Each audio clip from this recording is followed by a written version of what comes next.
have said government is going to assist all the families as to the extent that we can to make sure that we minimize the loss that they have gone through. Let me also say the following. On matters to do with passports, I think we have made a very big step in the right direction to make sure that we deal with the challenge of passports. And even now, we have given a green channel to Kenyans who are looking for jobs abroad. Today, there is a green channel at immigration to make sure that those Kenyans who have jobs abroad can be able to be processed much more easily. Let me also say, there is a reason why we have a visa-free regime in Kenya. And when I say a visa-free regime, it doesn't mean that people come to Kenya for free. That is not the same. It means that we have simplified the process.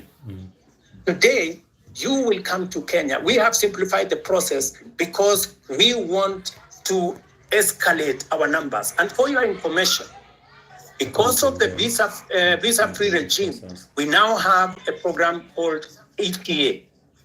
Our numbers for tourism have gone up by 500,000. More Kenyans today have jobs in our hotels. Our hotels in Kenya today are 80% full in many instances. If you speak to this year, we are heading to 2.7 million. It is part of the interventions that I have made. It is part of the changing of how that is doing that. We are all doing that. Look at what is happening in Europe. 27 countries in Europe, they don't have a visa between them. They have abolished visa between them. Why would we want to keep a visa regime that keeps business people, that keeps tourists out and makes it much more difficult for them to come and enjoy what we have? For your information, Kenya should not be having 2.7 million tourists. We should be having 10 million. In fact, London has nothing to show. London is blocks, old places. They have 20 million tourists. We should be having 10 million tourists. It is my focus that in the next 5 years, I want to double the number of tourists coming to Kenya by 2027, 2028, and progressively do that. Why do I need tourists in Kenya? I need to create jobs for millions of young people in our country. We need to create investment in Kenya. We need to make sure that our farmers have a place to sell their food, their produce. This is why I am doing the visa-free. It is not us versus them. We are looking after our own interest, and that's what I'm doing. Let me also say the following. Many people have asked me why I shouldn't dissolve cabinet. You see, when you sit in the place that I sit, there are many things that you have to think about. And I have given my undertaking this afternoon, that I am in the process of looking at how differently we can be able to reorganize government for it to deliver effectively, appropriately. And I have listed a number of interventions that I believe will take us to the next level, added on to what we were doing. I have also heard from my good sister who said that what happens to the finance bill? Is it going to become law in 21 days? Because that was the biggest beef. And why did I wait until it was too late? Let me answer it this way. But let me say that the finance bill today was a victim of many falsehoods and propaganda. The finance bill today was meant to achieve very important things for the Republic of Kenya. Unfortunately, I gave in because the people of Kenya had decided they do not want it, which is okay. But was there a problem with the finance bill? I would want a honest interrogation of the finance bill. For example, it was said that the finance bill had matters to do with increasing money for land rates and land rent and changing the whole configuration. Let me tell you, there is no single sentence in the finance bill that speaks to land rents and land issues. It was not true.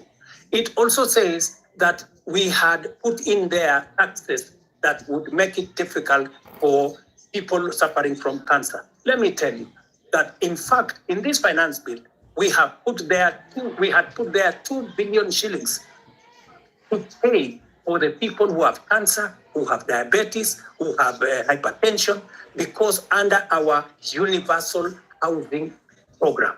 In this same bill, we had put interventions that would create more jobs. We had said, for example, we had said there is no need for us to import diapers, to import pampers, to import linker, to import furniture from all manner of places when there are enough factories in Kenya to manufacture these products. And these products manufactured by Kenyans, hiring Kenyan young people, building Kenyan wealth, we were protecting our own industries so that we can protect our own jobs and give opportunity to millions of young people, of young people to be able to understand, to be able to get jobs. And also, let me just say this lastly, potatoes, good people. Is it right for us to import potatoes from Europe, or eggs, or onions? We had put duty on importation of potatoes so that farmers in Nyandarua, in Timau, in different parts of Kenya can sell their produce without competition from potatoes from elsewhere. These are some of the things that were in the finance bill. I admitted, which I do, that maybe we didn't do as much communication as we should have. And that is a regret that I have admitted. But I am willing, I am ready, I am here to listen. Let me not say more. Let me do more listening. Well, Mr. President, sir, ni mzuri tuongee ukweli. Yes. There's one problem with you, Mr. President. Haunanga huruma. You are not empathetic. Nini kitu imekasisha watu wengi, Mr. President? Na hii shida yote ilianza ile time ya floods. Remember time ya floods? Watu walikuwa wanateseka. You never even said a word. A week later on, we saw you on a private plane to the US, carrying all sorts of people, unnecessary people to the US. Hapo ndo shida ikaanza. You never said a word. Ukirudi bado nyumbani, tukaanza mambo ya reject the finance bill. Kanyamaza tu, ukaona tunaenda maandamano. You never said a word until watu wakaanza kuuliwa. That's when you decided to reject the finance bill. Mr. President, surely, mbona unanyamaza alafu unapenda uongo sana? Unaona tu vitu vinafanyika when it gets out of hand, alafu unaanza kuongea. Saizi kuna watu wanazika watoto wao saizi vile tunaongea. Saizi hata kuna rafiki yangu saizi anazikwa saizi. Ni matanga, hii wiki imekuwa ni matanga sababu ya maandamano. But you're here thinking about the economy. You're not even sympathetic to the families. Uja mention hata jina mtu mmoja. Kuna swali pia nililo mejibu, sema about Rongai. You asked us, kila mtu kwa hii space wanatoka from different regions in Nairobi, in Kenya. Yeah. Rongai, people are killed. Githurai, people are killed. However, the information you receive, unadhani they tell you only one person was killed. Okay, that's a life too.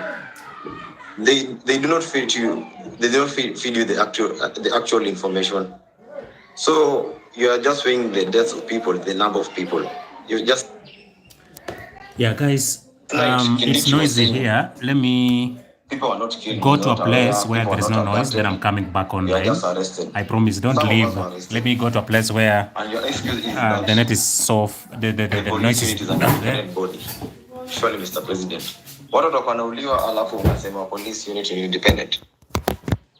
Alafu wakati wanauliwa excuse unasema the economy is growing. How can this right now the country is mourning. Properties worth of billions were banned. You have not addressed that. All you think about the foreign policy. and the economic status of the country, not about the livelihood of the common man. Surely, Mr. President, we need you to be with you. Be empathetic. Your government should be empathetic. You should stop this issue of police brutality. That's what we want right now. Personally, the police came to my house at 3 a.m. They broke into my house. They refused to identify themselves, and that was it. We were abducted. It was like kidnapping. Hii mambo mimi sikumbuki, nilikuwa nadhani mambo ya movie. Mr. President, tulishikwa, tukapigwa. They even stole some stuff from our house. Imagine askari anakuja, akona bunduki anaingia kwa nyumba, akona mask, 12 of them with 12 cars arresting a single guy, an armed citizen. Alafu kimwambia mbona anakuja kushika, anakupiga. In the meantime bado anachukua vitu kwa nyumba yako. Unapelekwa place fulani hata ujini, not even a police station. When my friends were reporting the issue to the police station, they were not even aware. For my case, they even went to Parkland police station. That's where I was arrested. The OCPD told the guys, we know about this thing, but will not take any action. Meaning it was very criminal. The OCPD, Parkland police station, OCPD, deputy OCPD was very much aware what was going on. We were not booked in any single police station. We were taken in a certain house. I think it was a safe house or something. I was blindfolded. Some guys were blindfolded for like 12 hours. Surely, Mr. President, are we in a terrorist country? We just want you to answer that. Okay. This is why we're in this space. Thank you very much, my friend. I regret your situation. If that is the kind of treatment you have gone through, I apologize. And I will take action in this manner. No Kenya. And I made a commitment to the people of Kenya that there will be no extrajudicial killing. There will be no River Yala. There will be no, we used to have 20, 30 bodies in River Yala. When I came into office, I said nothing of that is ever going to happen. And I want to promise the people of Kenya that will not happen under my watch. However, I have had the kind of horror you have gone through. That is not right. What I will do after this engagement, I would like, I don't know, in a very secretive way, if you can send me the details of what happened, I will be able to take action because you don't deserve the kind of treatment that you went through. Let me also say the following. You have talked about empathy. Maybe, people are born differently. Maybe we empathize in different ways. For the case of the floods, I even convened a whole cabinet meeting to just respond to that matter of floods. 3 cabinet meetings. My minister was on the ground. I was myself in Kiamaiko, in person. I came there in Kiamaiko. And for the first time, my brother, for the first time, normally when people are removed from places, they are brutalized. They are removed and nobody cares about where they go. Nobody cares about what happens to them. For the first time in the history of Kenya, I made sure that every Kenyan who was living in the riparian reserve was given money for alternative accommodation. We paid every Kenyan who left that place 10,000 shillings to be able to relocate away from the danger of the floods that were on the river. I mean, it was the best that I could do in that circumstance. And I promised them that under our housing program, because we now have their list, under our housing program, we are going to consider them the first beneficiaries of our social housing program. I made that commitment in public. If you ask our peers for housing, they already have the data on these Kenyans who were removed from the riparian reserve, who had to be relocated for their own safety. For your information, we lost many Kenyans who were sleeping there, but they were carried by the floods. And it was the best thing that I could do. I went there in person. My minister was there consistently. I had 3 different cabinet meetings to attend the issue. We committed close to 400 million to make sure that those Kenyans who were in that situation were attended to. Maybe it wasn't enough. Maybe I should have done more.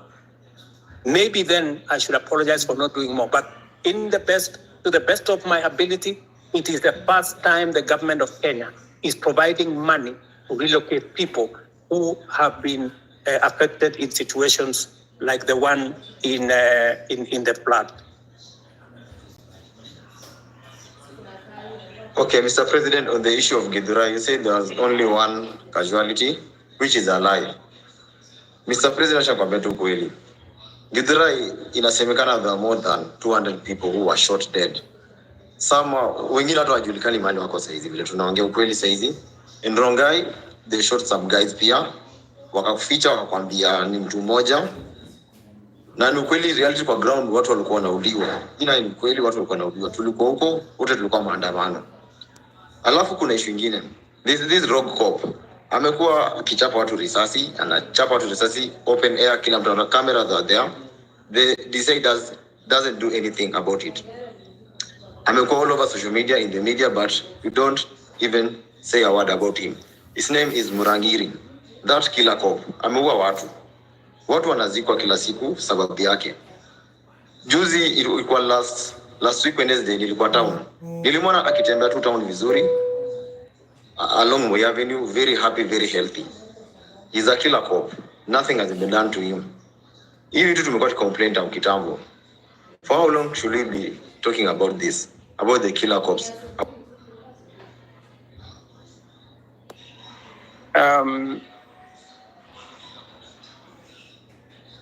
Sorry. You can go ahead, Mr. President. My good brother, you know, it is good to be brutally honest. And I will not, as president, or even as a Kenyan, ever say anything that is not factual, especially on a very serious matter of people losing lives. Are you saying 200 people were killed in Githurai? Really? I mean, my friend, I mean, where are and the family step forward? People who are saying our members of our family are missing. They went to Mandamano or they went to picket and they did not come back. 200 people is not a joke, my friend. So I really want to plead with you. I am sorry to tell you, you have wrong numbers. I'm sorry to tell you that. It is Mr. not possible. We even have the names. It's all over social media. What about social media? I want to offer you. I want to offer you. We have the tomorrow. I want to offer you to bring the names and family members of the people who are saying their loved ones are not there. Don't even take them anywhere. Bring them to State House. Them family members who are saying, I have lost so-and-so. My fellow, a member of my family was there on Monday last week. He went to Mandamano and he didn't come back. And where possibly are the bodies? You know? So I mean, really, my good friend, it is just good to be, you know, we are dealing with a very serious issue. Please let us not use information that is not verified. It just helps to create a situation that is not correct. Mr. President, I have another question too. Kindiki yesterday.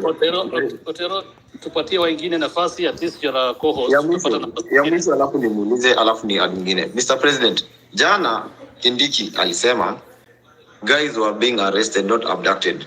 When a guy is arrested, it means the area police station or the area OCS or CPD is aware. When I was arrested, Parkland's deputy OCPD was not aware. Meaning these abductions are very illegal. Right? Let me say the following on matters of abduction. First, let us agree first that the era of extrajudicial killing is no longer with us. There is a new problem called abduction.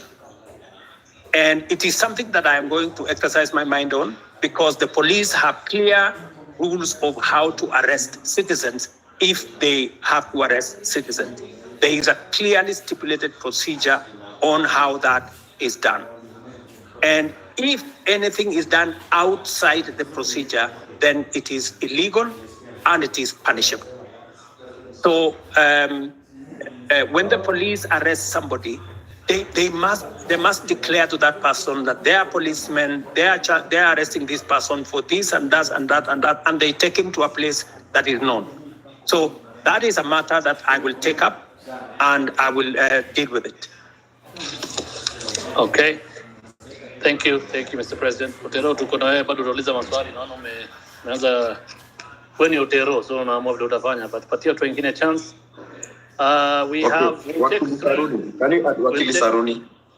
We'll take 3 people, 3 at a time faster. We have, I'll bring in Alai, followed by Edith, followed by Gray, and then you can give Wakili after that 4. So again, Hussein, I really don't think Alai should speak because his comments will be biased. This space is basically about what we are going through in the street. Alai doesn't know about it. In short, Alai amekuwa kiongea mbaya kwa hili historia ya maandamano. I really don't think Alai can speak for himself. We can't limit anybody from speaking. Everybody has the freedom to speak here. Come on, Alai is very bad. So thank you. Let's have you can speak. But Alai, no, he hasn't been against this. Thank you. Otero, I've been an advocate of freedoms for a very long time, especially when we don't agree. So I would ask you to learn that lesson that you should listen to people, especially when they don't agree with you. And that's what the president is trying to do here. We don't agree with him, and that's why we want him to listen to us, and he agreed to come to the space. And moving forward, I really want to tell the president that, Mr. President, you know that your success is our success, and we really want you to succeed. The problem is that I don't know if you really want yourself to succeed as a president of Kenya. Because from the moment you got to be the president, there are things you did which I think just sabotaged your presidency. When you decided to say that you are not going to listen to intern doctors, I said, does the president know what he's doing? Because he's touching the hearts of Kenyans. These are the people who spend most of their time in public hospitals. When the president didn't take up the matter of pending bills and tell the counties and the national government to pay the pending bills, you know that one is touching the middle class, the working class. And these are the people who mobilize their children, called Gen Zs. And they came out and said no. When you removed Linda Jamii, when we interfered with Edu Afia, when we saw your friends and very close associates working with bunch of money, 10, 20 million in churches, Mr. President, I think you sabotage your own presidency. And that's why I ask myself that the president really tells us that he means well for the country. But is he really meaning well for himself? Because unless somebody else is the president who is doing all these things, the second and last question, because I don't want to spend more time, I'm an elected official in Nairobi, Mr. President, is the issue of Nairobi on-source revenue, which we have asked, we have investigated, we have been taken around. Mara, it was KRA which is collecting that money.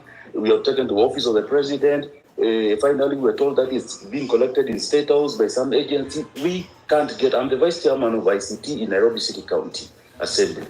But nobody knows who is collecting revenue for Nairobi City County, Mr. President. It really saddens me because if that revenue was collected in a transparent and verifiable manner, then you know, Mr. President, some of these bills would be taken up by the counties, and it will not come to you in the national government so as to pay those bills, Mr. President? Those are the only questions which I had. Thank you. Thank you, Alai. Eddie?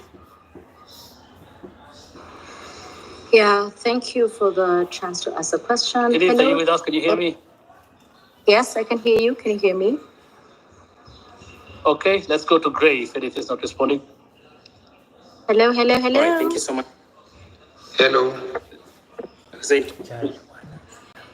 This is Grayson. Hussein, can you hear me? Otero unanisikia?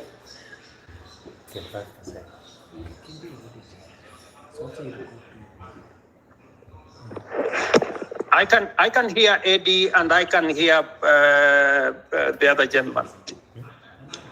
I'd like to ask my All right, question if you can all hear Okay, me. let's have one person speak. Gray speak. All right, thank you so much, Hussein. Edith, I'm sorry. So, Your Excellency, my name is Grayson Maro. My question to you is one, and my question is on this very, very emotive and very, topic that we love talking about as a country, which is corruption. I know you stand on corruption. You have spoken about it many times. You don't condone corruption. You don't want corruption to happen in your government. But then I want to point out something. Recently, there was a scandal, with the fertilizer, and the CS was, impeached, or a motion was tabled in the National Assembly by a member of parliament for him to be impeached. But what happened later is that, the same members of parliament from your political party, the UDO party, went ahead and saved this particular cabinet secretary. What does that speak, to your stand regarding corruption? Do you support corruption on one hand, but on the other hand, because he is your CS, these are your members of parliament, they go ahead and flop that motion that was supposed to impeach this particular cabinet secretary? My last question, as a young person, there is a challenge of jobs in this country. But a month ago or so, in the dailies, there was a freeze that the public service is not hiring anymore. What are you trying to tell young people? Yet you say each and every day you want to ensure that we give jobs to these young people who go to school but don't have jobs out here. People are, forced to do things that they shouldn't be doing and they went through the education system.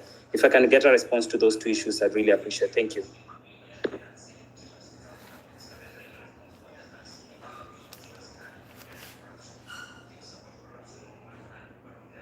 Grayson, Do I answer those, or I thought you said we take three people? And can we take maybe Eddie? Eddie was somewhere. There is a lady called Eddie was somewhere or something.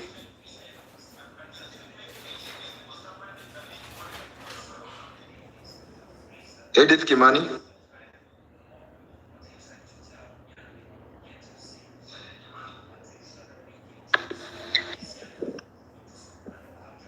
Otero, from my end, I see she's a listener. Maybe you can add her to speak from what I'm able to see on my end.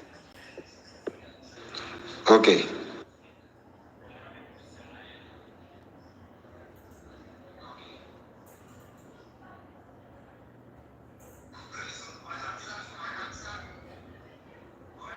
As we wait for the engagement, can I proceed and answer? Yes, please. Thank you very much. Alai has mentioned three things. Mr. Alai, I want to tell you, Mheshimiwa, that I am acutely clear that even if I don't succeed, I want Kenya to succeed. The one thing that I am very clear about is what do we do? We change the status of many Kenyans.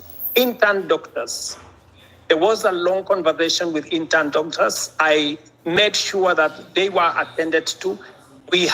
I met the leadership of the intern doctors myself, finally, and we did make an agreement on how to sort out the intern doctor situation, including I have factored in this budget with their concurrence. When I agreed with them, we were supposed to sort out their arrears in 3 years. I offered to sort them out in 1 year after I engaged with them, and the money is in the budget.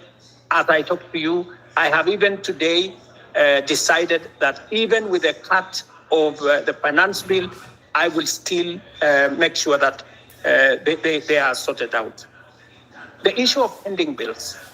You know, my good brother, we have pending bills in the region of 650 billion.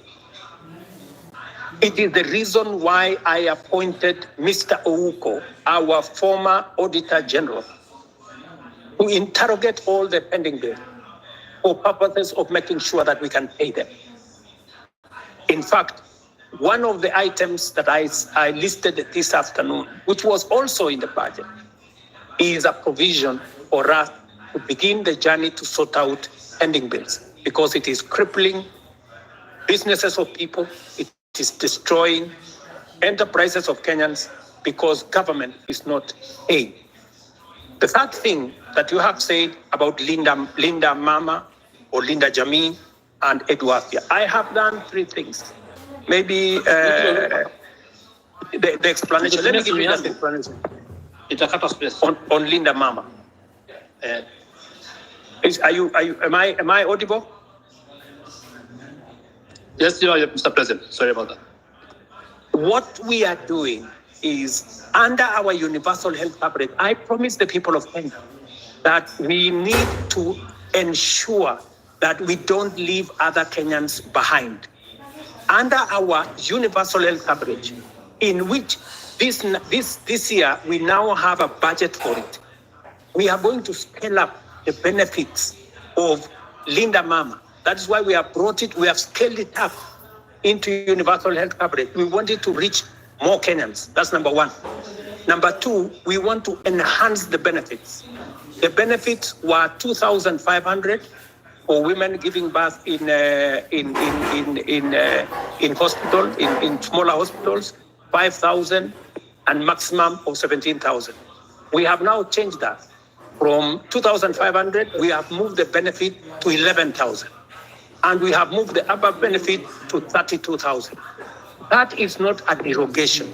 That is an upgrading of Linda Mama. Number two, Eduafia. What we are doing with Eduafia is that we are universalizing the universal health is universalizing insurance, so that every Kenyan, and you know, I made this absolutely clear, and that is why we have changed the law, so that not just the students who are in school, but every Kenyan, even those who are not in school, will now be beneficiaries of our shift, social health. We, instead of having NHIF, we are now going to have social health insurance fund, which is going to cater for everybody, to universalize access. So on both cases, Mr. Alai, we are not derogating, we are upgrading and making sure that universal health is available to many Kenyans. Finally, on Nairobi, on source of revenue, I thought I heard the governor say the other day that he had increased it, he had raised more revenue than was ever raised. I'm not sure about that. But I want to tell you that that is a Nairobi County affair. You, Mr. Alai, should not be asking me. The public should be asking you, because you are the person. You are the person responsible. You are the representative of the people. You should answer that question. You should be the one to interrogate the county government. It is your responsibility of oversight. It is your responsibility of representation. It is your responsibility of legislation. You should legislate how the county resources are raised. You should oversight the county government to collect it. I just want you to take up your job and do it. Let me, Gray Marwa has asked me two very important questions. Marwa, these are very important questions about corruption. Let me say the following, just three things first. Number one, I said before that corruption must be dealt with firmly and decisively.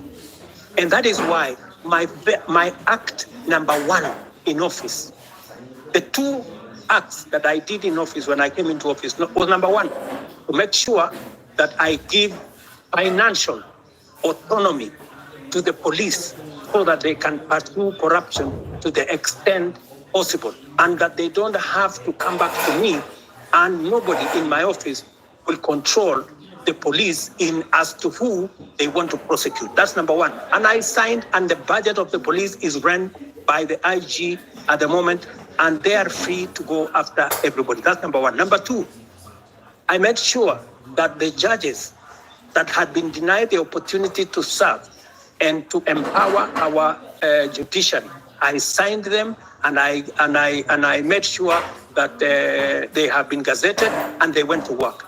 I did not stop there. I have enhanced the budget of the judiciary from 18 billion to this year. I wanted to be at 25 billion. Unfortunately, it may come down because of the finance bill by about $1 billion or so. Number three, I am the president who has sworn in the highest number of judges in 2 years in the history of Kenya. I have sworn in maybe 46, almost 50 judges, because I have agreed with the judiciary that justice delayed is justice denied. And therefore, I want to make sure that becomes the case. Number four, on the specific incident of what happened with fertilizer, I want to tell you, as I tell the people of Kenya, those where evidence has been gathered, sufficient evidence has been gathered, they are in court. The CEO, general manager, and 7 other staff of the National Cereals and Produce Board are already in court. The minister was taken to Parliament to answer for political responsibility, that to make sure that his oversight role was in question. I want to tell you this, Gray, that we are a country of the rule of law. When a person has been, when allegations are made against a person and they are not verified, there is no way that such person can be held to account. But when they are verified, like the case of the officers who worked under the minister that were verified, they are in court.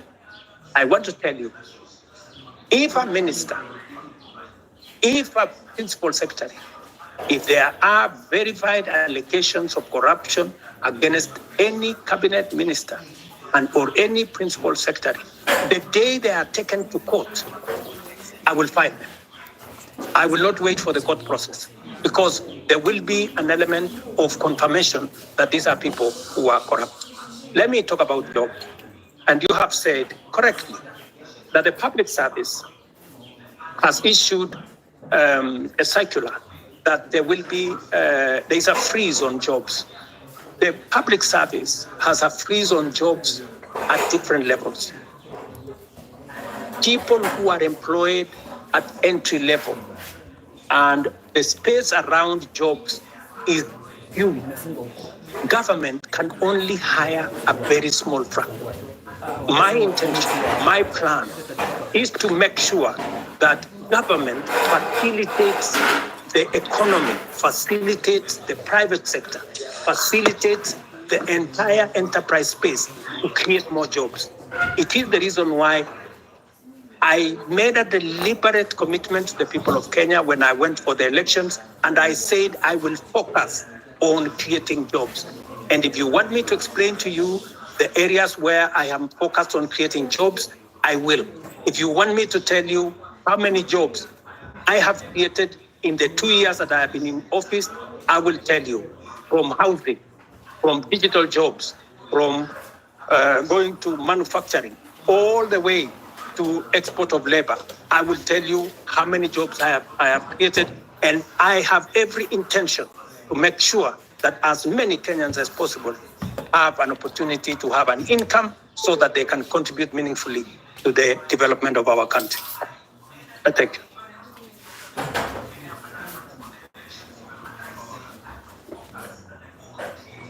You can speak. Thank you very much for this chance. Maybe ask some few questions to the president. I'll be very brief. I only have 3 questions to make. One, Mr. President, is that like most of the people have said, is that your government is full of lies. Because of one, I want to put it clear that when Finance Bill 2023 was passed, we believe that the revenue that was going to be collected during that period were going to be used for development. Personally, I come from a Masab constituency. And on February of last year, the CS for Transport, Bonamur Komen, came to Kabiet Shrines and promised us that there's a road down there that's going to, down from Kurgung to Chepterway, coming down to Kapkatembu. He said personally that since that this is a road that was left midway by the contractor, he was going to send the contractor in a record 3 months to be on site so that the road can continue, so the contractor can start the construction. Up to now, we still haven't seen that. So that basically tells you that that is a liar. Number two, I think the Gray has talked about the issue of fertilizer. You've said, Mr. President, that if you find that there is a case against the state minister, you're going to fire him. There's a case that has been filed by the Law Society of Kenya against the Minister of Agriculture. If kindly, we can tell the minister to step aside so that, trying to investigate someone who is in office becomes very hard. So let the minister step aside so that we can continue with the investigation. Number three, I would want to talk about the arrogance. The arrogance that is in your government. I have heard Mr. President say that the issue of Finance Bill 2024 was, I think it was packaged in a way that maybe you should have done it better. Yes, you should have done it better. The reason being, the people you sent out there, since like the MP for Molo, on the issue of the motor vehicle levy, at some point in the TV, he told people that, if you cannot be able to pay that, just leave your vehicle at home. That is the arrogance that was being displayed. The leader of majority in parliament, Kimani Ichung'wah, even went out on a podium, said that, that these are the Gen Zs, they come with the phones, go to KFC, they go, and then they come with an Uber. That is the arrogance that fueled all this anger that you're seeing in people. And then lastly, on the issue of, I come from, this region of Uasin-Gishu and maybe Nandi and Uasin-Gishu. There was an issue of the Finland scam that happened. There's a case in court. Parents paid for the money. The case is dragging in court. So actually, what you saw in Elred, I think it's more of, it wasn't even more finance bill. It's the anger that has been building up. It's been building up. So people were really angry because they've paid, people sold their land. The issues are still there. Nobody's talking about. We have a case that is in court. It can drag to 5 years. So what happens to the money that is been lost, that someone was going to go to school tomorrow or by next year, maybe they would have graduated. So I think those are the issues that I have. I want you to address in regards to the areas that I have mentioned. Thank you. Wakili Saruni can speak.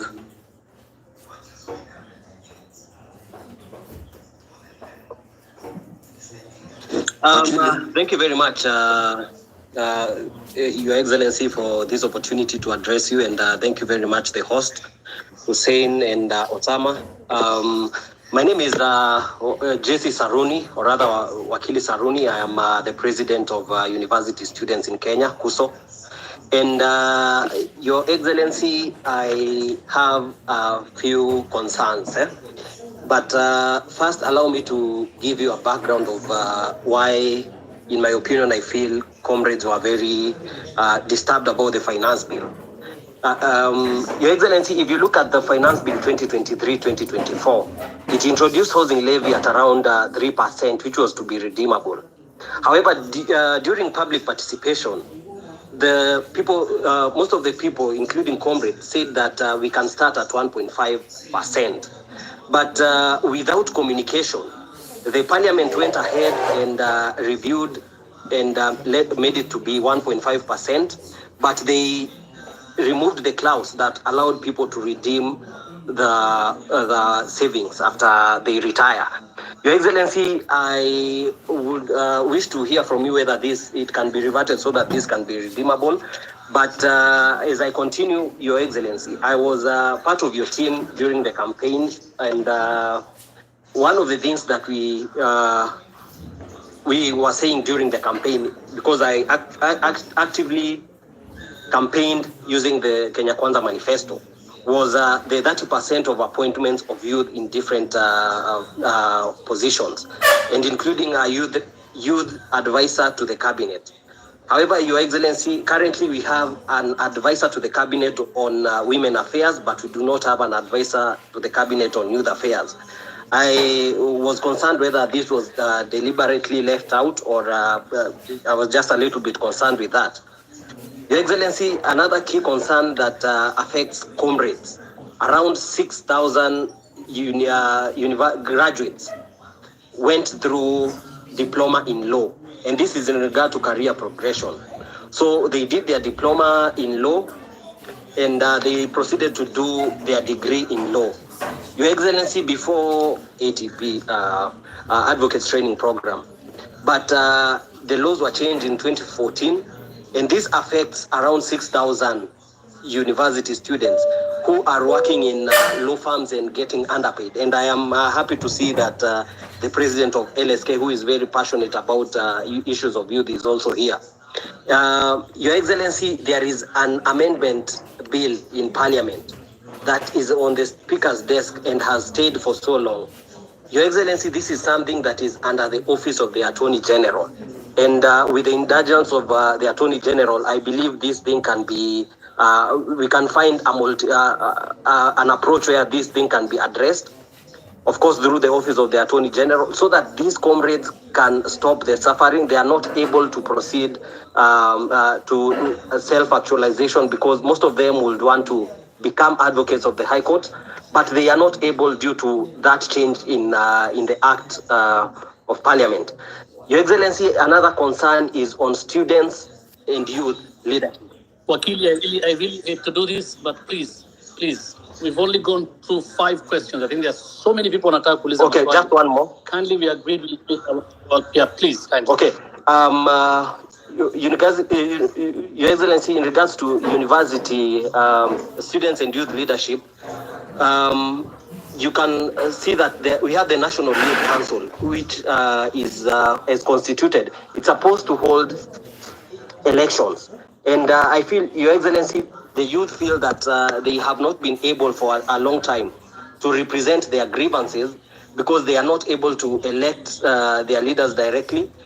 And this goes back even to the University Amendment Act, which introduced the delegate system, which I feel that the universities have found a way to maneuver so that they make sure that the students who are elected are students who they can be able to maneuver and manipulate.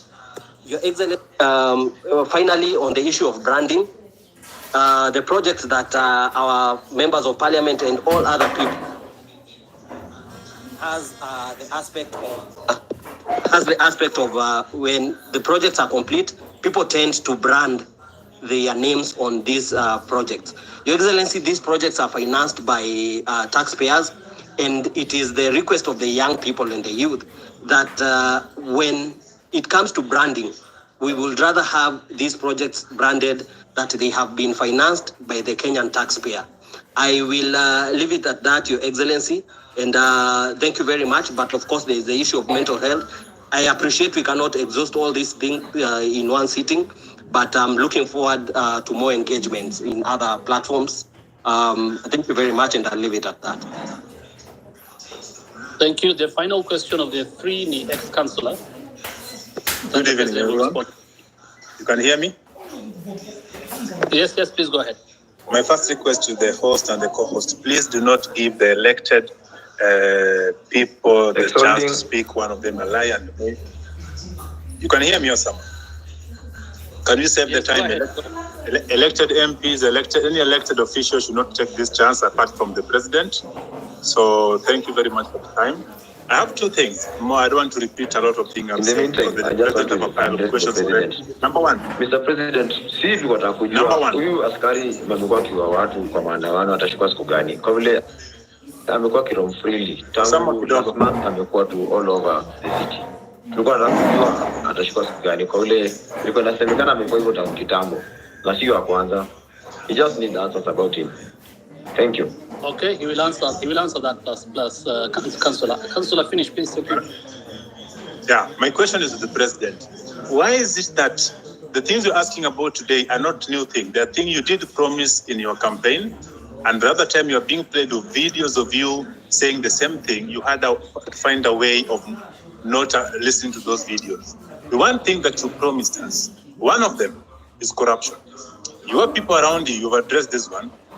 You can't tell me out of the 100 people you have around, 90% are corrupt or have story of corruption, and you are doing nothing about it. I'm a medic by profession, and the issue of NHIF, which is moving now to shift. I read list the last 2 days of millions, 300 millions, another 900 million today, disappearing to wrong or fake claims. I'm wondering, if the change from NHIF to shift, will it improve or just another way to get more money for people around your circle to buy houses, buy big cars, and laugh at us? Now, Mr. President, Councillor, those are about two questions. Now let's have the president answer. We don't have a lot of time. We have to not wing. We need to ask questions to the president. Please let the president respond to that. If we get a chance, another chance, utauliza swali ya tatu tafadhali. Very much. Thank you very much, good people. Let me start with the gentleman. I didn't get his name from Osop. That gentleman says we have too many lies flying all over the place. Let me just say it. Let me just put it clearly. So many people have spread this story about William Ruto not telling the truth or making fake promises. I made a commitment to the people of Kenya that there will be a hustler fund. Today, there is a hustler fund that takes care of 2 million Kenyans. I made a commitment to the people of Kenya that fertilizer is going to come down. It has come down from 7,000 to 2,500. I made a commitment to the people of Kenya that we will have a housing program. Today, 103,000 houses are being built with 160,000 young people, real people, engineers, architects, quantity surveyors, plumbers, technicians working. I made a commitment to the people of Kenya that we are going to sort out matters in the education sector. Today, we have hired the highest number of teachers in Kenyan history in one time, 56,000 teachers. I made a commitment that I am going to sort out the mess that was in our universities. Today, ask any vice chancellor. With our new funding model, we have sorted out the challenge that was there in our universities. Today, lecturers are being paid. No university today is about to close down. When I came into office, most universities were teetering on being closed because of debts. I made a commitment to the people of Kenya that I am going to implement universal health coverage. Today, as I talk to you, we have 100,000 community health promoters in every village in Kenya that I pay, that I have equipped to begin the journey towards universal health coverage. As I talk to you today, there are 4 pieces of legislation that we have implemented, that we have enacted to actualize universal health coverage. I can go on, and I can tell you, every commitment that I made, I said I am going to appoint the judges that were not there, I did. I said I'm going to operationalize the fund for the police, independent police, I did. I said I am going to enhance the budget of the judiciary, I did. When people want to conveniently say a few things that propagate a certain narrative, it is easy. But let me leave that there. Let me go back to the Mosob Kurgum story. I want to tell you, my good brother, we have old roads in Kenya. In fact, the budget, the debt we have on roads is 910 billion. Because we rolled out a program that we didn't have money to do. It is what is troubling me now. It is why many people are asking me, why are you outside the country? I went to China, for example, and I got 40 billion shillings to do at least 8 roads that were stalled. I have come back from the US, and we have had a consultation, and we are getting money to be able to roll out some of our roads, courtesy of concessional funding from the World Bank. I have had conversations with the president of Germany, and they are giving us money under the same program for us to be able to meet some of our programs. I want to tell my good friend from Mosob that we are focused on these areas. These roads did not stall yesterday. These roads have stalled for a while. We are figuring out how to make sure that we deal with that situation. And my apologies that maybe the minister did not keep his word, and I'm going to remind him. Let me do the following. On fertilizer, I want to agree with you on this subject of fertilizer first. Let me say this. Fertilizer has made a very big difference in Kenya. Because of our program on fertilizer, we have managed to increase our food productivity. For example, on maize alone, from 44 million bags to 67 million bags last year. This year, we are going to pay the highest bonus ever in Kenyan history for our tea. In fact, our tea production, because of the support we gave ATDA, has increased from last year. It was 180 billion shillings that we collected from our tea. This year, it's going up to 210 billion. On coffee, the average payment of coffee last year was in the region of 70-80. As I talk to you now, because we supported our tea farmers, the average payment for our coffee is in the region of between 100, 120, in some very good cases, 129 shillings per kilo. The whole array of what we have done with fertilizer is phenomenal. And therefore, I understand when somebody like my friend from Mosob gets annoyed when there are people who want to sabotage a program that is making a very big difference in Kenya. And that is the reason why I didn't delay 1 minute. When this issue of fake fertilizer came into the public, all the officials that were involved in it at the National Cereals and Produce Board were charged. When the minister is when there is evidence gathered enough for the minister to be held to account, I want to promise you that I will fire him, and any other minister for that matter, if there is sufficient evidence to hold anybody accountable. Arrogance. I agree with you that not everybody understands communication. Let me tell you, my good friend from Mosob, the day you become a public speaker, you will know how easy it is to make a mistake in the public. Sometimes you say things that you did not mean, but it comes out very badly. So, whether it is the member of parliament for Molo, the member for parliament for Molo is a young man. I can tell you that young man is doing his very best. In fact, when I made him the chair of finance committee, many people told me he was too young. I shouldn't have made it. But I wanted to test also young people. And I wanted to mentor young people. And I want to say, he has made mistakes. But I want to tell you that young man is bright. He has a bright future. He made mistakes. I will apologize for him. Maybe he said what he shouldn't have said. But they are among the young people I am mentoring so that they can become leaders tomorrow. Same case with my friend Kimani Ichung'wah. In fact, After he made that statement in, I think it was maybe in Baringo or somewhere, I called him. I told him, look, this is not how to engage the public. If you follow the next day, he had managed to correct his statements, and he had done, an about turn of some sort. Because let me tell you, my good friend from Osoko, I have also one duty as a leader in Kenya. I have a duty to mentor other leaders. They will make mistakes.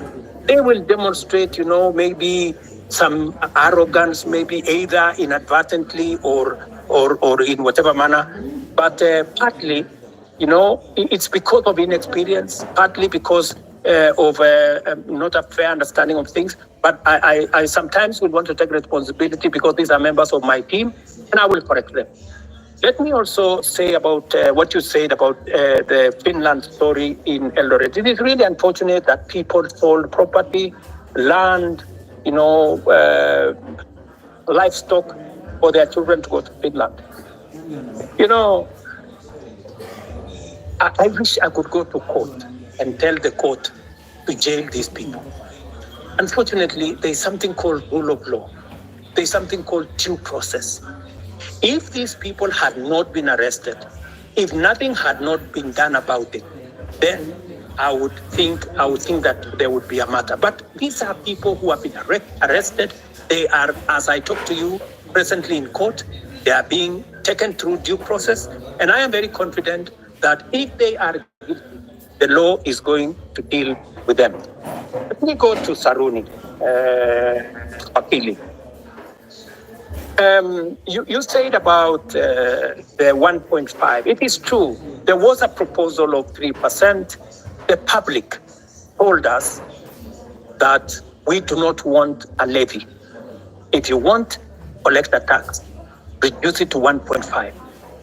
So both reduction to 1.5 and changing to a tax was actually coming from public participation. This is what the public said. If the public are going to make a different suggestion going forward, we will respect what the public will have said going into the future. Am I still audible? Are you there? Yes. Yes. Let me say this. I agree with you, my friend, that I said that I would have an advisor in my office for young people. But maybe I did something different. I gave many young people. If you go to parliament, if you look at the leader of Senate, if you look at the leader of many committees in parliament, I made young people. If you look at my deputy controller of State House, these are young people. I decided to have more more principal secretaries. If you look at the profile of my principal secretaries, you have people in their 30s, many of them serving in substantive positions. In fact, many people were asking me whether these girls, some of them look like they are, or these boys, whether they can be principal secretaries. And I'm very proud of them. They are doing a wonderful job. But that is something I will consider, Saruni, that as way of keeping a promise, I think that is something I need to consider. And thank you very much for your feedback. Let me also say on the matter of the law that is bringing problems to 6,000 diploma law students who, because of a law in 2014, I will take it up with the AG. Ordinarily, professional organizations like the legal fraternity are normally regulated by professional bodies like the LSK and all the others. If we get a recommendation from the LSK to the Attorney General, I will be able to facilitate and make sure that we don't enfranchise 6,000 people in Kenya who have undergone training and who need to practice law in the way they want to do. I agree with you that there has been a problem with the Kenya Youth Council. We need to deal with it. And I have told Ababu Namwamba, my minister for young people, to look at whether we have the right forum. The problem with the Youth Council, it has always looked like it is a government agency. We want to make sure that it doesn't look like a government corporation or a government agency. We want it to be a young people's organization in a way that government influence and government intervention is limited, so that the young people can speak for themselves. I would welcome ideas, Saruni, from university leadership on how we can make the youth council better, more democratic, and more representative of the young people. I couldn't agree with you more on this branding issue. I see faces of people all over the place on government projects that have been done. I think it is made to look like they did it with their own money. I agree with you that this branding, if it costs public money, it should stop. And it is feedback that I am going to take in to see to it that no public money is used to paint people's photo on government projects. Let me answer ex-councillor. I'm told he's ex-councillor, but he's also a doctor. This is good. I didn't know that an ex-councillor, a doctor can be an ex-councillor, but that is good. He has asked me about the NHIF and the transition to shift. Let me tell my brother, I didn't get his name, that the reason why we are shifting from NHIF to shift is because NHIF is limited. NHIF only captures a small section of our society. It is my intention, as I made a commitment to the public, that every Kenyan must have two things: must have access to healthcare and must have access to health insurance. We must make sure that those people, even those who cannot afford NHIF, because there are many people who cannot afford the 500 we are paying at the moment. And that is why we have brought in a means testing system, so that the people who cannot afford the 500, we have now reduced it to 300 under the new program. And even those who cannot afford the 300, the government of Kenya is going to pay for them, so that no Kenyan will go to hospital, whether they are suffering from hypertension or cancer or diabetes or whatever. Either they get treatment because level 1, 2, and 3 are free, or they can go to a referral hospital and there is an insurance system. Shift, that's the social insurance that is going to make sure that their bills are paid. So, and let me tell you, one very important addition to this program is the digital health platform. The biggest problem we have had in NHIF is the digitization process. We lose a lot of money because of collusion between hospitals and staff at NHIF. In fact, you saw in the public media that there are hospitals that have more accountants than medical officers, because they are gaming the system. We have now standardized all tariffs. There is no way you can be treated by malaria in one hospital and you pay 1,000, and treated for malaria in another hospital and pay 100. We have standardized, whether it is public, whether it is private hospital, we have now standardized treatment. That is what happens world over in countries that understand how to manage matters health. So this is a comprehensive program. It is one program that will change the face of Kenya. Kenyans will no longer have to sell their land, sell their property to go and pay for hospital bills.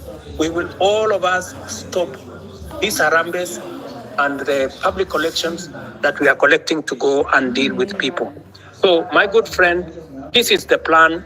We have gone through it with Parliament. We have enacted 4 pieces of legislation. It was my plan to launch it on the 1st of this month.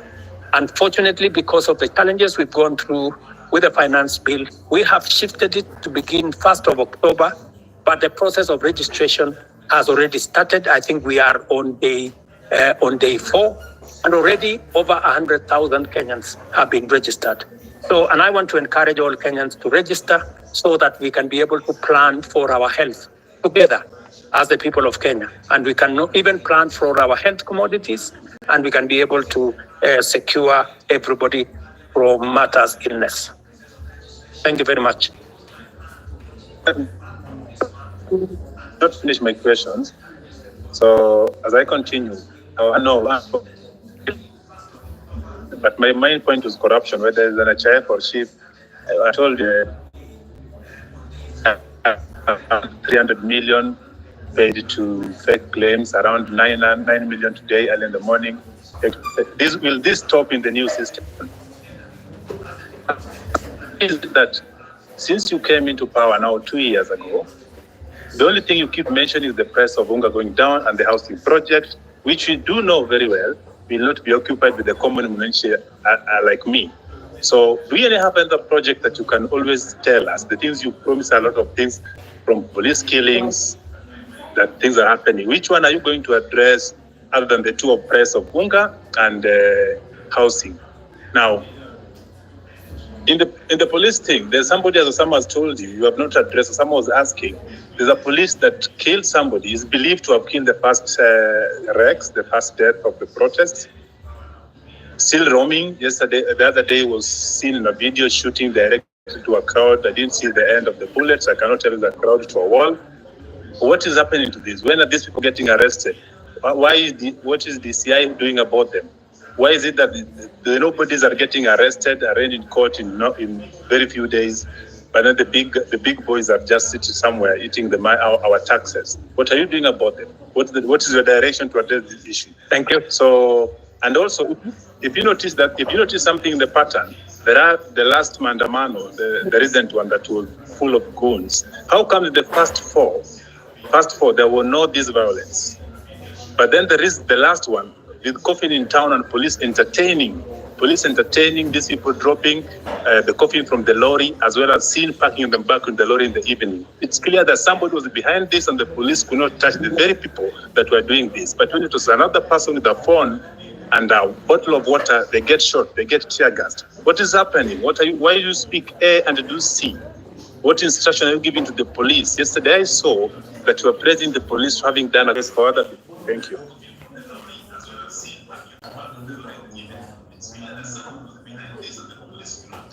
Also, Mr. President, have you tried to reach the families of those who were shot dead by the police or injured by the police? Even a single one? Have you tried to reach even their mothers?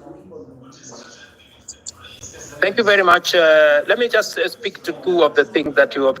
Yes, I have tried to reach out to Kennedy Onyango's mother, Jessica Onyango, and in fact, I am scheduled to engage with them. I have already sent a message, and they were not available, but they know that I have been looking for them, and I will be speaking to them shortly. On the matter of this rogue police officer that you say is roaming, that is something that I would want to get exact details of who this is, and I can tell you that we will apprehend him and deal with him in accordance with the law. But let me answer also what my friend... Send video and pictures. Pardon?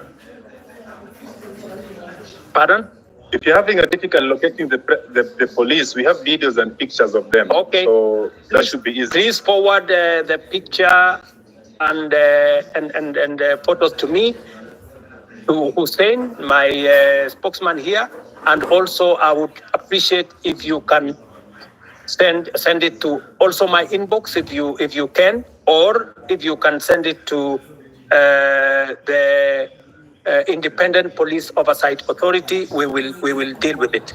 But let me also respond to you about matters corruption. I want to promise you that part of the pushback we had on implementing our universal health coverage is because of corruption. Very many corrupt people who are gaming NHIF were against what we were doing.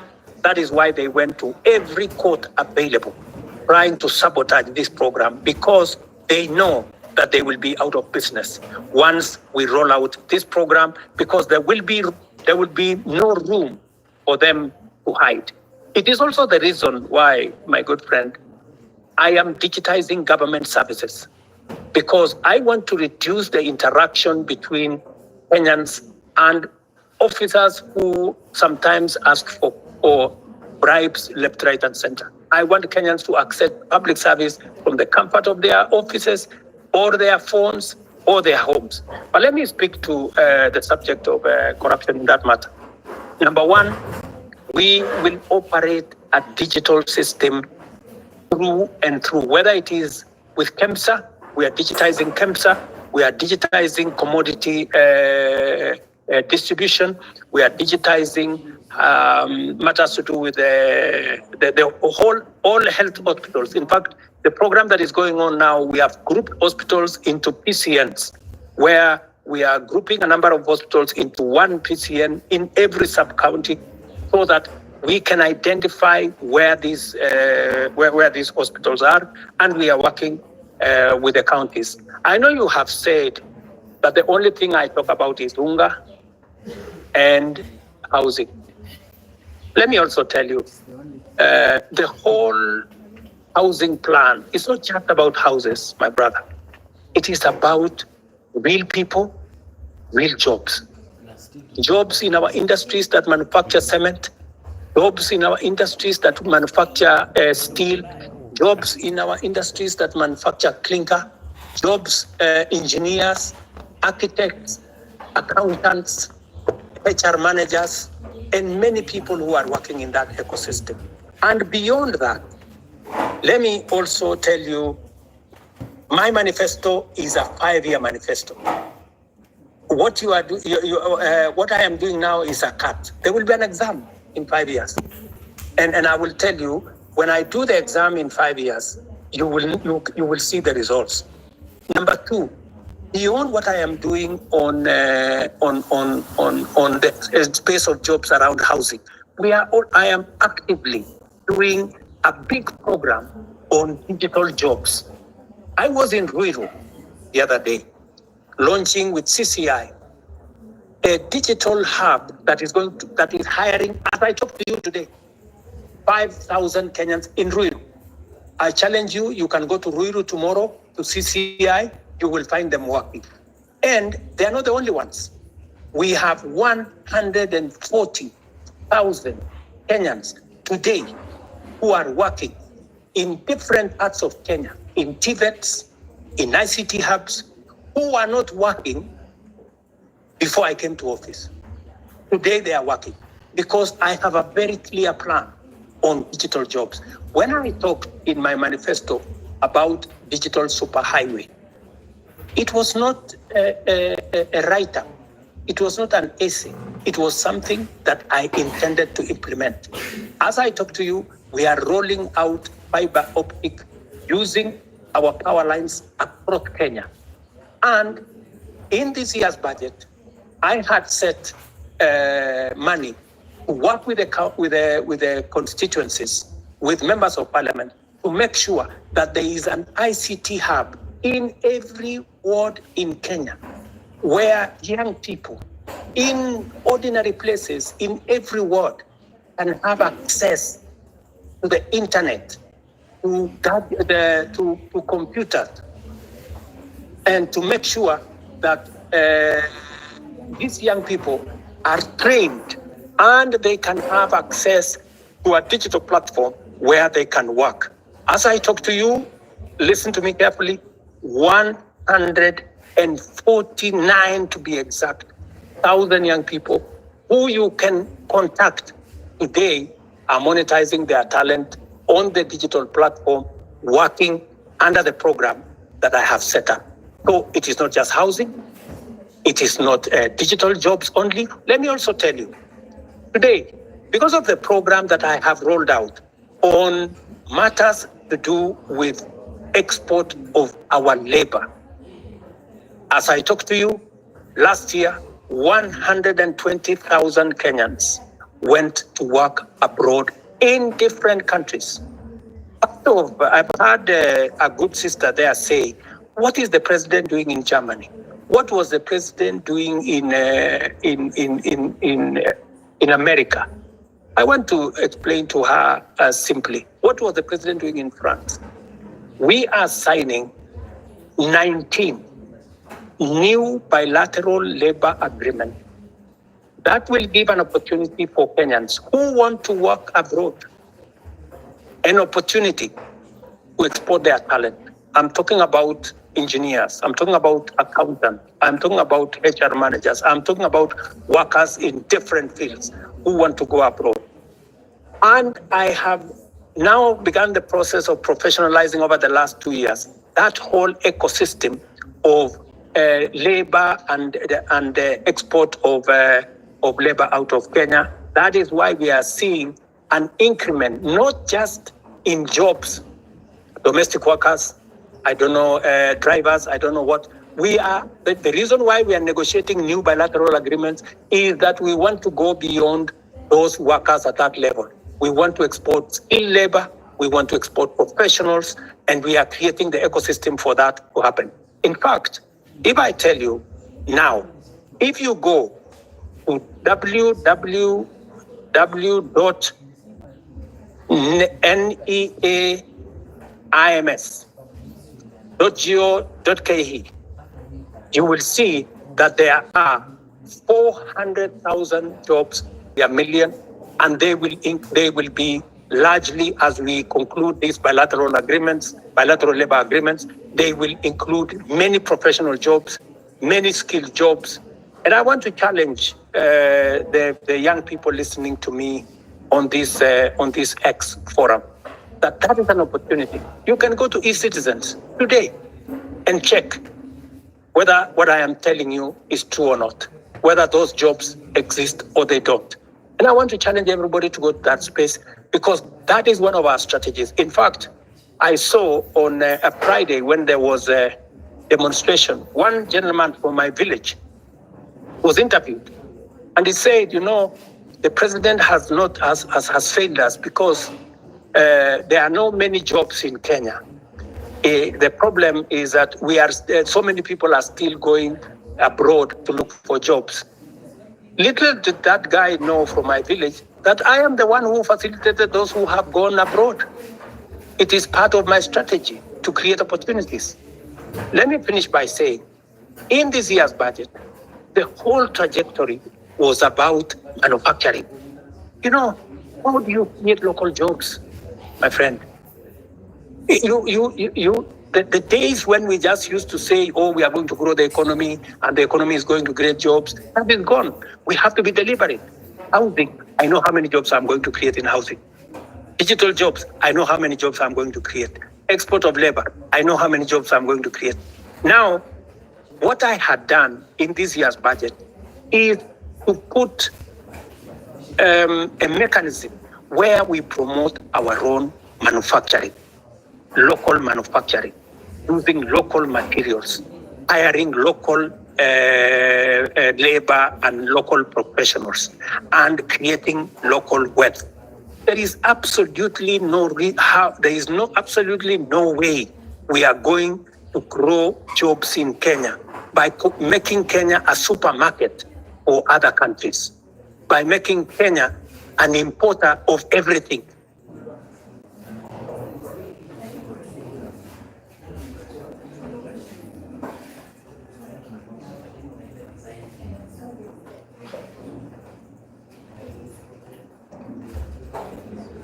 Can't hear you. No, you're done.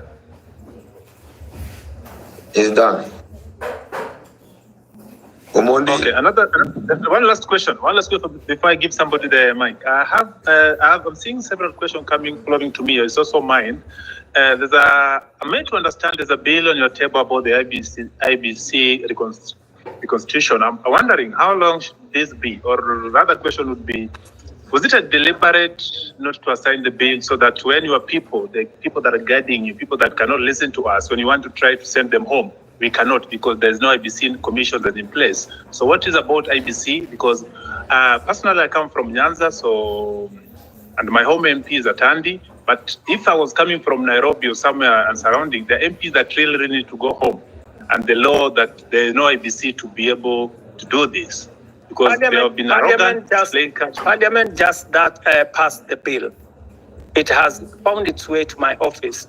And I want to tell you, I will be expeditious It will not go beyond Tuesday, and the bill will be signed and gazetted so that we can proceed with the process. I am just keeping it within the law. Thank you. Thank you.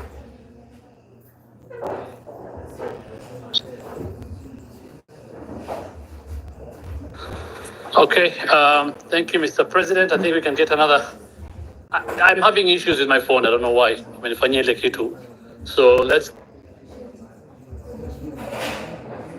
get. Hi guys. Can you hear me? Osama, can you hear me? Yes, we can hear you, Mila. So mine is not, guys have said all the things that guys would have to say. Mine is, Mr. President, probably, I think I should address you as Baba Sharlin. Probably you will get where I'm coming from. And can I have your name if you don't mind? Do you mind saying your name? But if you don't want, it's okay. My name is Mila. Mila, okay, Mila. So, on the eve of the guys who are protesting to the parliament, I'm a photographer and that's what I do. And the guy who was shot, he was shot right in front of me. And it's something that has been living with me in my head since that day. And it really pisses me off. Like, I'm really pissed off. Like, the day you addressed the nation on that Tuesday, no one was remorseful. Like there was no, like, it's like, I don't know. It's just like, life doesn't matter to you guys in the government. Okay, I'll give you that. Later you came and apologized, but still, people in your government walk to TV stations. It's like life don't matter. And that thing, it has been disturbing me because I saw the boy being killed. Even if you go back, you can go check Larry Madowo videos. He traced how the boy was. He was carrying nothing. Like literally he was carrying nothing. I know you've spoken about this over and over, but my question is, and it's not even a question, mine is probably just go back and reflect. You are a father, you are a granddad. How would someone feel when the child is dead? I bet from where I stand, none of your government officials have even visited the families or reached out to the families from where I stand. Probably you guys just go back and reflect. Do we really matter as people who elected you? Like where do we stand? Where do we stand as young youths? Like the guy called Rex, he was a guy, Besley, was a guy who was born in 2002. Now he's dead. How does the mother feel? And some of your officials walk in TV stations, go on social media, and they're like, wanajipiga kifua, and that someone was someone died. It's painful, Mr. President.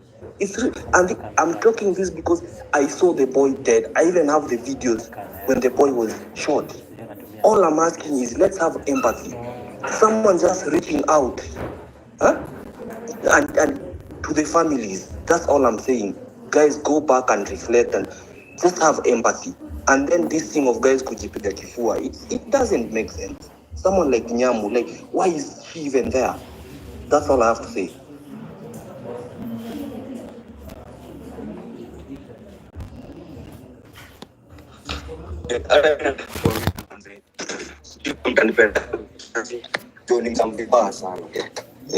Kitu ya kwanza mi sijui kizungu stop.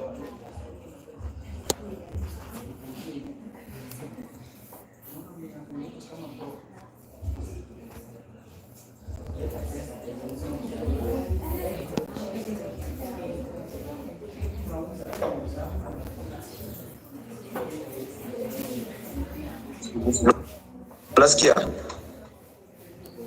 Hello? Sorry, we lost you, my friend. Tulikupoteza hapo kidogo, hatukusikia. Sorry. You can I speak?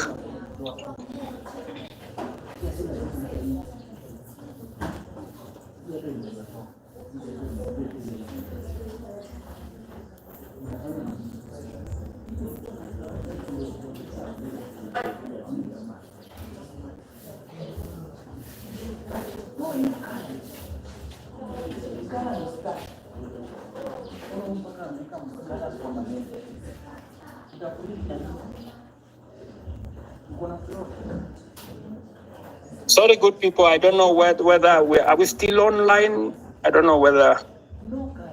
Are we there? Yes, you're online. Yes, I can hear you.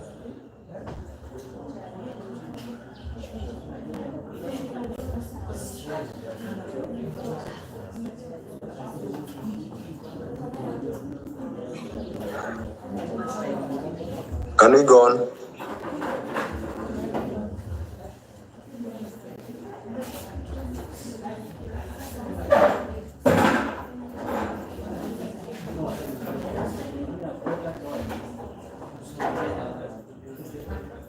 I'm sorry, I can't hear. Hear anything. I don't know whether. Are we on? Yes. Yes, you're on. I think there's nobody asking question. Perhaps I ask as we get out on the board. Maybe I'm talking too much or asking too much. Forgive me for that, but nobody's speaking. Another question is not another question. That I've seen people saying or asking you rather to don't reshuffle the cabinets or the CS, moving from the one minister to the other. You've seen that one before. What you're seeing is just transferring competence in one field to another department or another ministry. Please get new faces. You have a lot of people around you. You have brains behind you. When I was growing up, when I was young, in the time of Kibaki, I used to associate being a minister with some smart people, and you are one of those people in your spot back then. Suddenly, this day you have people. The best they can deliver is just abuses and too much, too mouthy. Can you just bring us new people that are going to work? As recent as yesterday or 2 days ago, your team came out to tell us that the money we've been contributing for the injured and those we lost in this struggle was waived by Kenyatta National Hospital and other public hospitals. She came late. The person that was in charge has been doing an excellent job. Hanifa keeps everything better than the government. Every local spend telling us ABC has done by her. That give us transparency, not these are the people that just keep trying to. Okay, let me. Miller made a very passionate and I think correct analysis of what happened, especially of Kennedy, who died in Rongai, and I believe that he is right.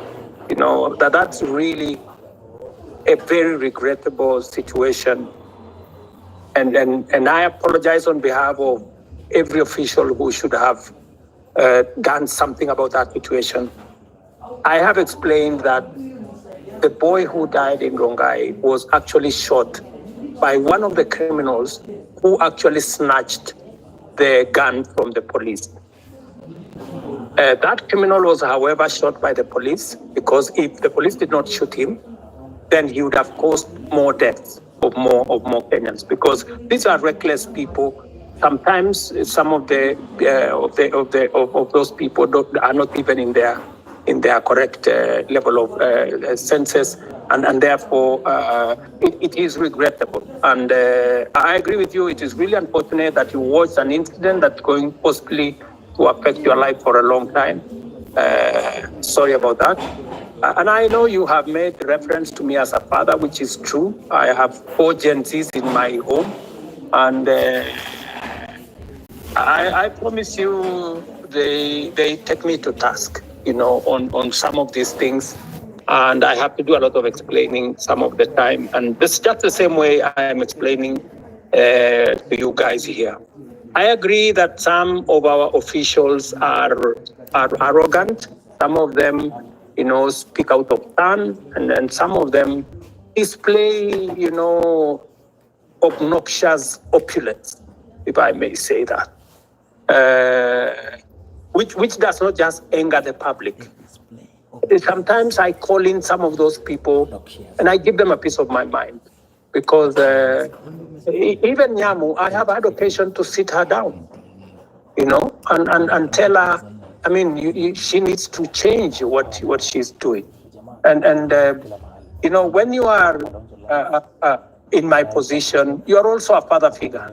Some of these young people, they they get excited about many things, and sometimes they do the wrong things. And I want to tell you that I know somebody here mentioned Karen Nyamu. Karen Nyamu is, I agree with you that, but I have also undertaken, I have said, I know what is cutting, I know what's going on, and I have promised that I will be making changes. I know you have said that I should not make changes. I should clean the slate clean. But you see, you don't have the job I have. And there are many things that I have to do to be able to get things done. And it's quite something. But I have had you, and I have had the many Kenyans who have talked on this platform, and I'm very happy that we are having this conversation on X.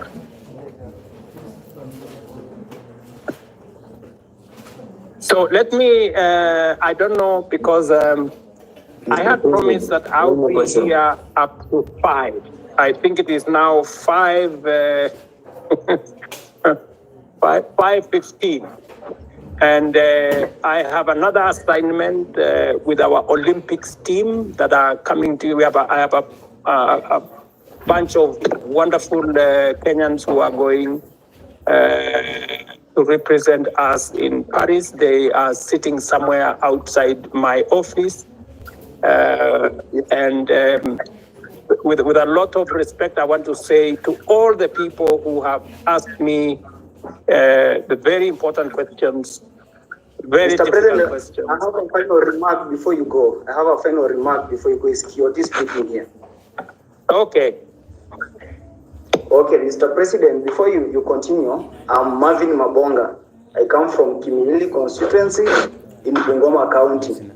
So, Mr. President, before you go, I want to let you know that in your cabinet, currently we are having so many incompetent cabinet secretaries. For instance, let me give you an example of your friend, Kipchumba Murkomen. Kipchumba Murkomen did law. He has never been in any law firm in this country. He has never won any case. But currently, he's heading the Ministry for Road and Transport. My question is, where is the conjunction between the Ministry of Transport and a lawyer? In that department, you will be putting there a person who has done even civil engineering, who knows so much about construction. Lastly, the Minister for Agriculture, that person, he even doesn't have a bachelor's. We all know this information. We have the government's website and we Google, we see this information. So, Mr. President, if you are going to give us those people who are incompetent, then we are totally doomed. When we elected you as the president, normally they say, you set a thief to catch a thief. But this time round, when we elected you, Mr. President, that you can help us now catch those people who are corrupting this nation, you're just there laughing with them. Look at Oscar Sudi. He's flaunting with 20 million in a bag in a public forum. I'm even told that there is one of the cabinet minister who was caught in Dubai with 20 million cash, and you actually came through him, so he wasn't taken to a court somewhere or arrested. You know that, Mr. President. Personally, where I sit, I want to pay my rent by 10th. But because I finished campus, I don't have any job anywhere. I'm just here in the city seated. I will not be able to pay that rent because you promised to give us the jobs. But when we elected you, you are now telling us that in the next 1 year, we are not going to employ the youth. Mr. President, do you think that one is not a lie? Lastly, the other day you said, when you were questioned about the boy who was shot, you didn't know whether he was alive or dead. But now you know that the person who shot that boy is not the police officer. Mr. President, do you think that is a reality? That one is not a reality. I'm very angered person because every time we get to those public offices, we are treated like trash. And that's why the other day I was even on the forefront. You can watch the videos. I was on the forefront in those protests to demand for my right. And now here, Mr. President, you are just taking us through the corners. You are not even going straight to the point. Kindly go straight to the point. When you are asked about the person who is corrupt, you say this person is corrupt. He has been working with billions of money. Tell us, Omanga bought 60 with 50 million a vehicle which is flaunting now on social media. Apart from that, tell us that this fertilizer was fake. Even as much as it was dropped from 7,000 to 2,000, it is full of soil. So why are we playing games with the public money, with the money that our mothers and fathers are going through sweat to get it, Mr. President? Wherever we are not happy. And of course, if these things are going to happen this way, then come 2027, we are going to come out in large numbers, Mr. President. We'll take votes and we'll take those people home, including you. If at all you are not going to fight for our own rights as your people in this nation. Thank you so much. I'm very angered, Mr. President.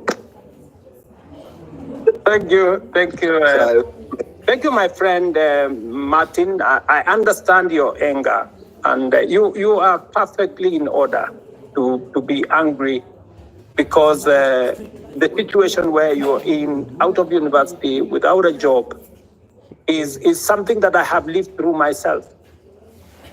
In fact, when I finished university, I did not get a job until I was elected as a member of parliament. But that's not for another day. But let me tell Martin that next week, for example, as part of our housing program, just hold on.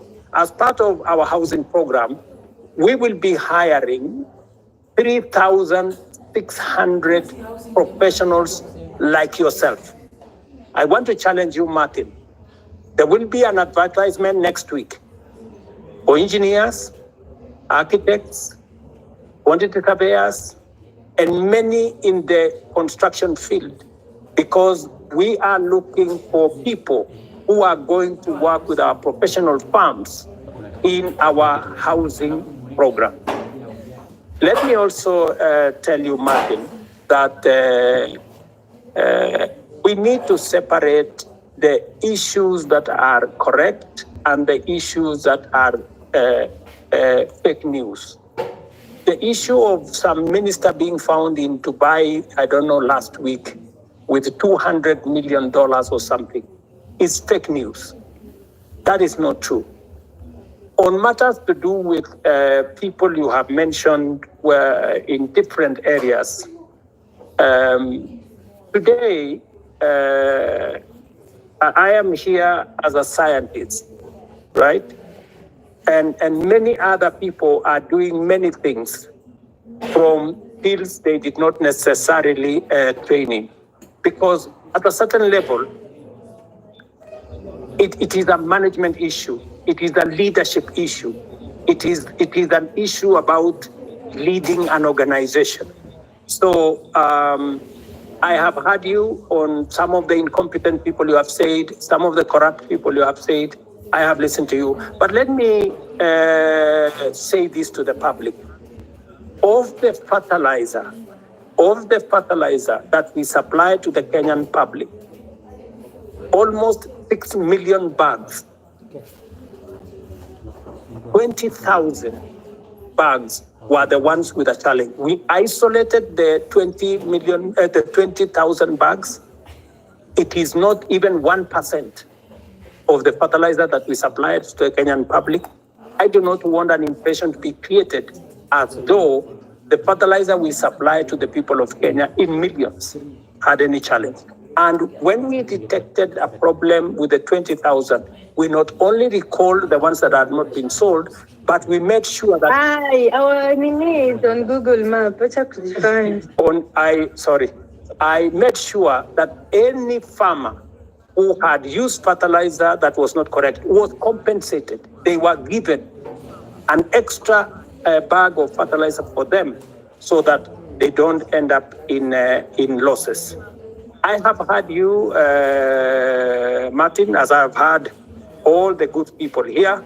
But let me say this in closing.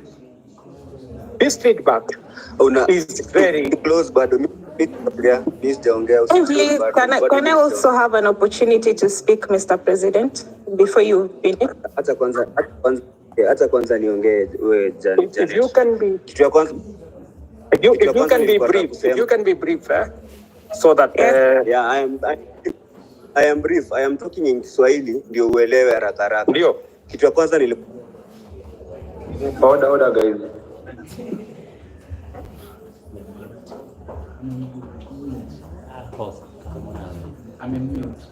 Is anyone speaking or can I speak? Osama? You can speak, you can speak. Okay, first of all, good evening, Mr. President and everyone good evening. Here.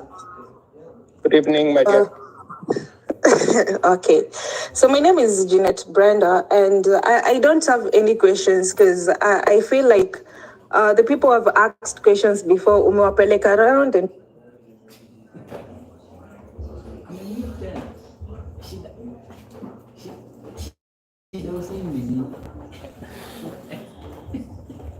Okay, sorry.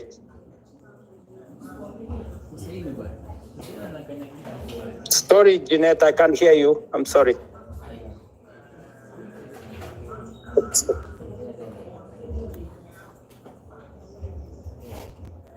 You're on mute, Jeanette. Maybe we'll get one more, then the president closes. There was one more person who really wanted to speak. If I may, you go ahead, please.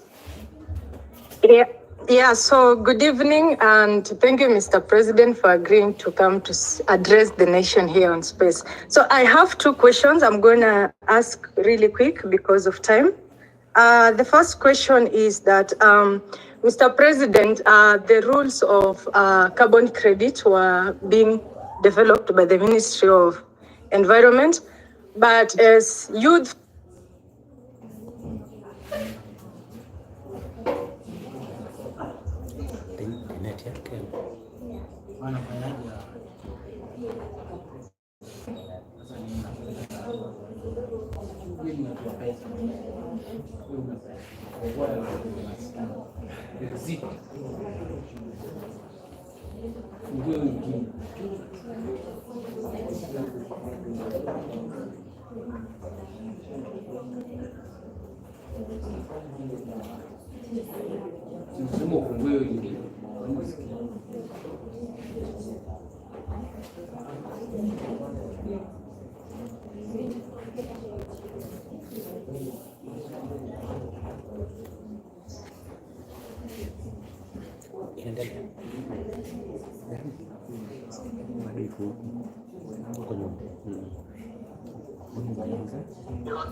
Jeanette, maybe we'll get one more, then the president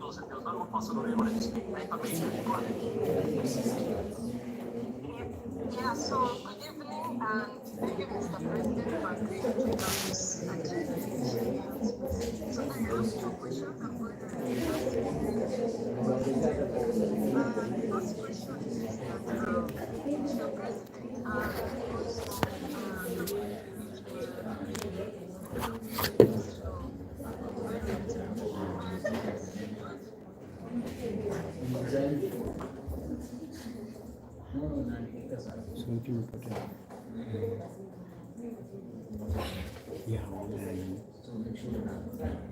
Space imeisha.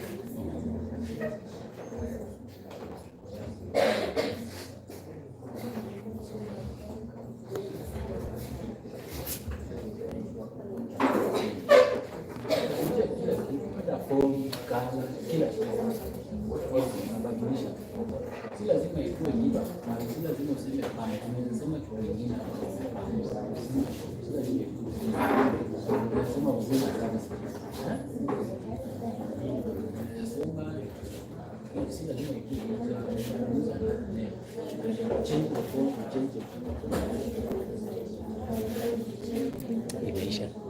No problem. Imekuwa ended.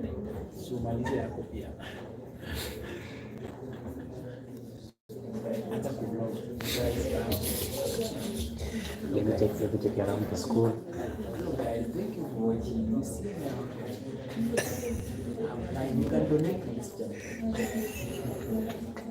I want to build a mansion.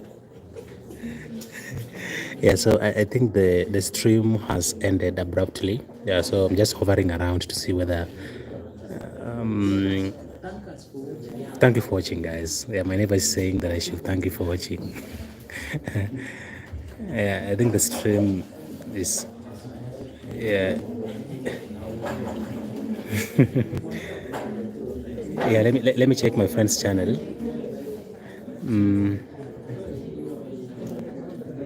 I think the stream is off. Wamefanya hiyo kitu, Yeah, they're coming back. wamefanya ile kitu, wamefanya kitu bana, imebidi nimerestart mbio mbio. Is that what you did? Yeah. Wow, that was fast. Because I think you've kept us all here. Yeah, you know, nini imehappen? Hebu ngojeni niwaulize Afro. Na mimi nilikuwa naongea leo yote paka nimejikuta niko chini. Mlikuwa mnanisikia wewe? You dropped. Tukajaribu kukusalimia au kwa unatusikia? Hey, vita iko mingi. Sawa, acha tusikize hawa watu wengine asikia Mungu.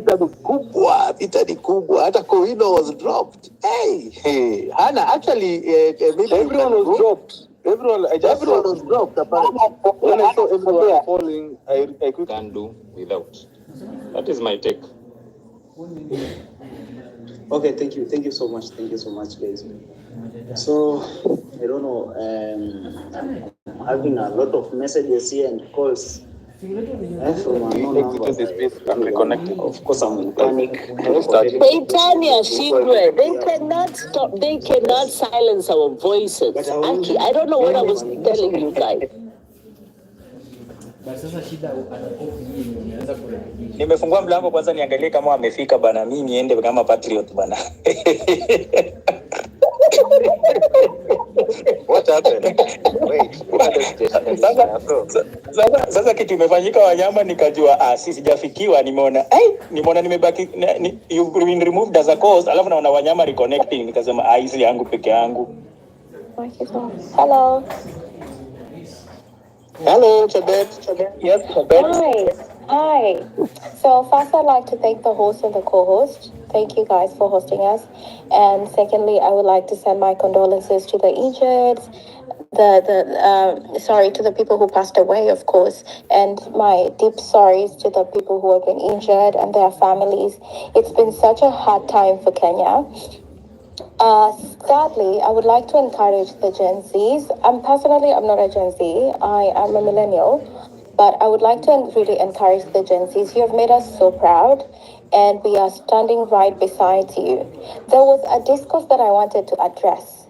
I saw as I was scrolling Twitter and X and reposting, I saw people start saying, "Oh, the people in diaspora are inciting us, and you guys are so far away." I personally, I understand the frustration, knowing that we are definitely really far away and we are safe. And as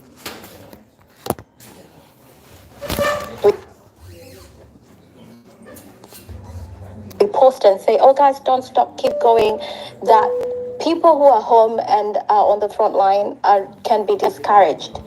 I want to say that I have been dying for a revolution in Kenya. Since it started, I was like, that's it, that's my moment.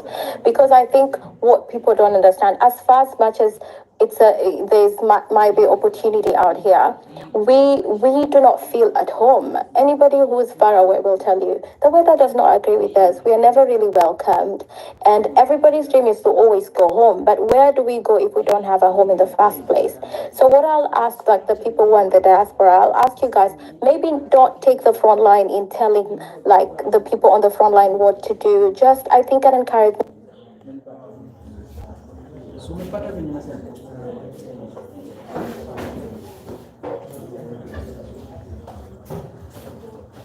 You're in the diaspora. Please, I know you are able to send more than anybody in Kenya would. Secondly, also, Sorry, I am losing my train of thought here. But thirdly, because what Ruto has power, but he also has money. So I think there's no movement without money. Out. But I guess if you give them like a token of appreciation, it will really like boost their morale and they can keep fighting this good fight for us. So I would say if you're anywhere outside of Kenya, please send money to the cause. Do not fail. Every time you're paid like tax. When you're taxed, send money back home. And thank you so much, guys. I'm so proud of you. I'm so proud of Kenya. When it first happened, I had chills. I know all of you are now unimpressed because of all this performative politics that has started, and every politician now is coming and talking about the injustices. But we shouldn't buy that rubbish. We know they're just trying to save face, but we are not buying it. Thank you. I think my time is up. Thank you so much. Hebu ngojea Owino kabla hujapatia mtu mwingine na Afrocentric. Yani nilikuwa naongea, I was talking and all of a sudden I find myself outside the space. Guys, listen, kwanza please, kwanza everybody that's here, we are so many of us, we are all here, keep that hashtag going. Hapo kwenye comment section, mimi sioni hiyo hashtag ikienda. Nataka ikuwe 5,000. Tuko kwa mpambano. Next door, you know what is going on, what is happening. So you guys are here, you're here for a reason. You're here because you genuinely care. You're here because your voices matter. You're here because you're not falling for the sideshows. Tumeelewana ama tujaelewana? Let that hashtag trend right in front of their faces. That's number one. Number two, let's not tusijishughulishe na hizi sideshows. Mimi nimekuambia the same people that are on same group walikuwa kiambia wakidirect watu let's have Ruto constitute the IEBC. Mimi nimeingia huko na nikaongea na nikasema yangu ya ukweli, and I don't care. I did, and I said it. And after a few minutes, watu walidropiwa kama wenda wazimu, because people started changing their mind. People saw the truth that I said, and I did not tell them we should do this or we should do that. Afro and everybody else who's here know me. I said, this is my opinion. This is what I think. I think these Gen Zs are smart people. Kenyans are smart people. So who am I to come and say we should do this, we should go there, we should... No. That's bullshit, okay? The only thing is like, be safe while you're out there, regroup, yes. Beba handkerchief, beba maji, yada, yada. That we can say. A whole space 2 days ago was opened to tell people, we need to strategize. Way forward is to have IBC ifunguliwe. IBC ifunguliwe na nani? Unaambia mtu afanye mtihani alafu ajimakie mtihani yake. Sitajipatia Please, guys, I need 2,000 comments, 3,000 comments on that comment section. Zakayo ashuke. Shetani ashindwe. Bye, guys. I'll come back at Yes, I've just posted. Let's all retweet. Let's follow each other. Follow Hannah. Hannah, I'm sure you've posted. Let's retweet and retweet each other. One of the reasons why these guys think they can betray is because they have followers. Let's unfollow them. Let's follow each other. Let's make each other's Nini trend. We are now 9,605 people here in this space. Guys, it's amazing. Now, Kowino, let me just take the Nini, the mic. Niseme vile nilikuwa nataka kusema. In a war, guys, and this I'm going to address to the Gen Zs, kwa sababu wazee wanajua hizi tactics. Me, I'm a Gen X. Wakati muko kwa vita, when you're running out of bullets, the strategy is keep firing. Ruto is running out of bullets. That's why he's continuing to fire. He will go after your leaders. He will send these messages that Hannah was saying. Hannah was in the same space with you, Jana. It was so demoralizing listening to people talking about that is due to constitute IEBC. Who are your leaders? Kina Andrew Kibe, wanajaribu, they're pulling down any Gen Z. By the way, I would advise Gen Zs, musiingie kwa hizi spaces hao wazee, watawa confuse bure. They are really, really interested in creating leaders, and that is what they are trying to do. So avoid their spaces, stick with each other, keep the knees going. I wish we have more people telling us who the injured and the dead in Githurai are, because we need to push these names out and to honor our heroes. Guys, this is a war. Our Gen Zs have shown us the way. They are ready to die. They have gone and put their lives on the line. I gave an example of the ruler of the Ottoman Empire. Who started the Ottoman Empire? His name was Osman. His father's name was Ertugrul. Ertugrul aliambia watu wake, if you're going to come with me, dig your grave. Dig your grave. Our kids have dug their graves. They are so desperate that they have dug their graves. They are going out ready. Guys are wearing gunia zimeandikwa, mama, if I die in this struggle, at least I tried. We cannot back down. Now we cannot let them down. Okay, so let us remember that the enemy is one. It is brutal. Don't be confused by it. We start with the legs. All these people who are saying these things, what and by the way, the struggle is real.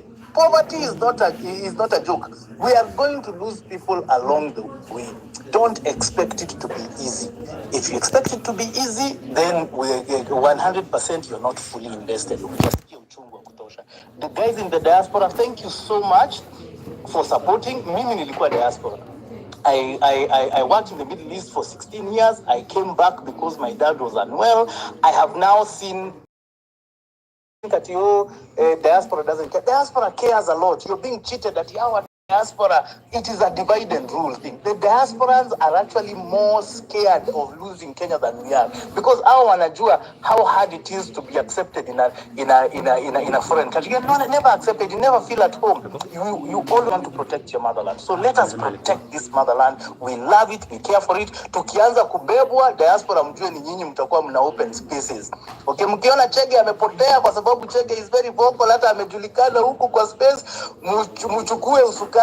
If I die, don't worry, bury me, but say my name and continue. Soldier on.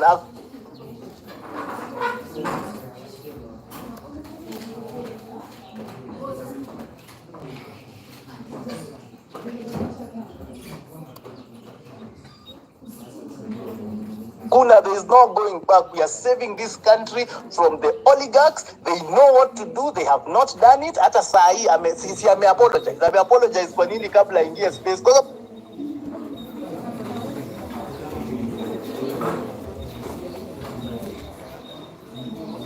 Nasema ukikufa, like I said bana, tukikufa bana, mtu celebrate, msianze kulialia mpaka mnasahau the cause bana, ni kupigania taifa, si kutulia wenye tumekufa. But anyway, we go on. Requests naona huku ni mbili tu. Wanyama, unaona request huko chini? Because nasikia watu wanasema wako kwa request wengi on request. Yeah, let me bring people to the mic. Can I speak? Bring people to the mic. Anna, let me give 6, then Miss Kishu, then I'll go back to you. 6. Yes, going on. There are 3 minutes. We are not good. I want to tell you one thing. In a war, you don't fight the general. You fight his subjects, but you weaken the general by defeating his subjects.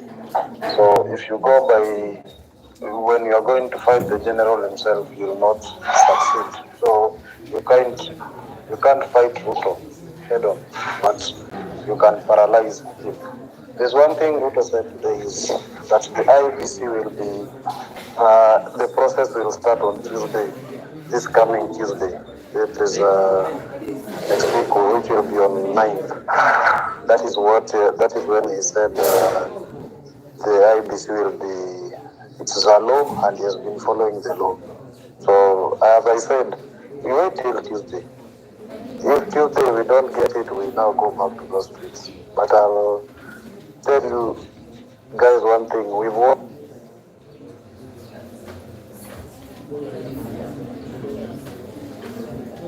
this war.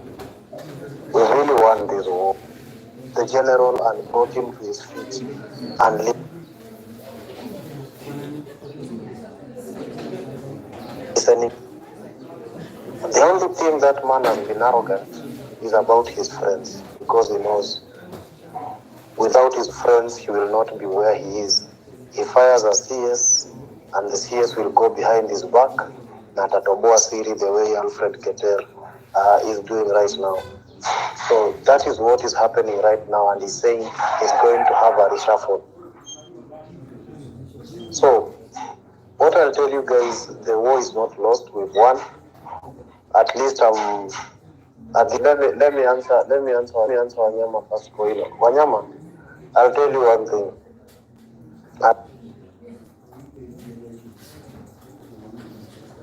Wanyama, I'll tell you one thing, and I'll say this on this space. I hate Ruto with passion. Even if Ruto was here and here, those people almost burned my dad's house down because that my dad was vying with a PNU ticket back in 2007. I hate Ruto with passion. I'll tell you that for free. Hata kwenye yeye ako hapa, I cannot vote for him.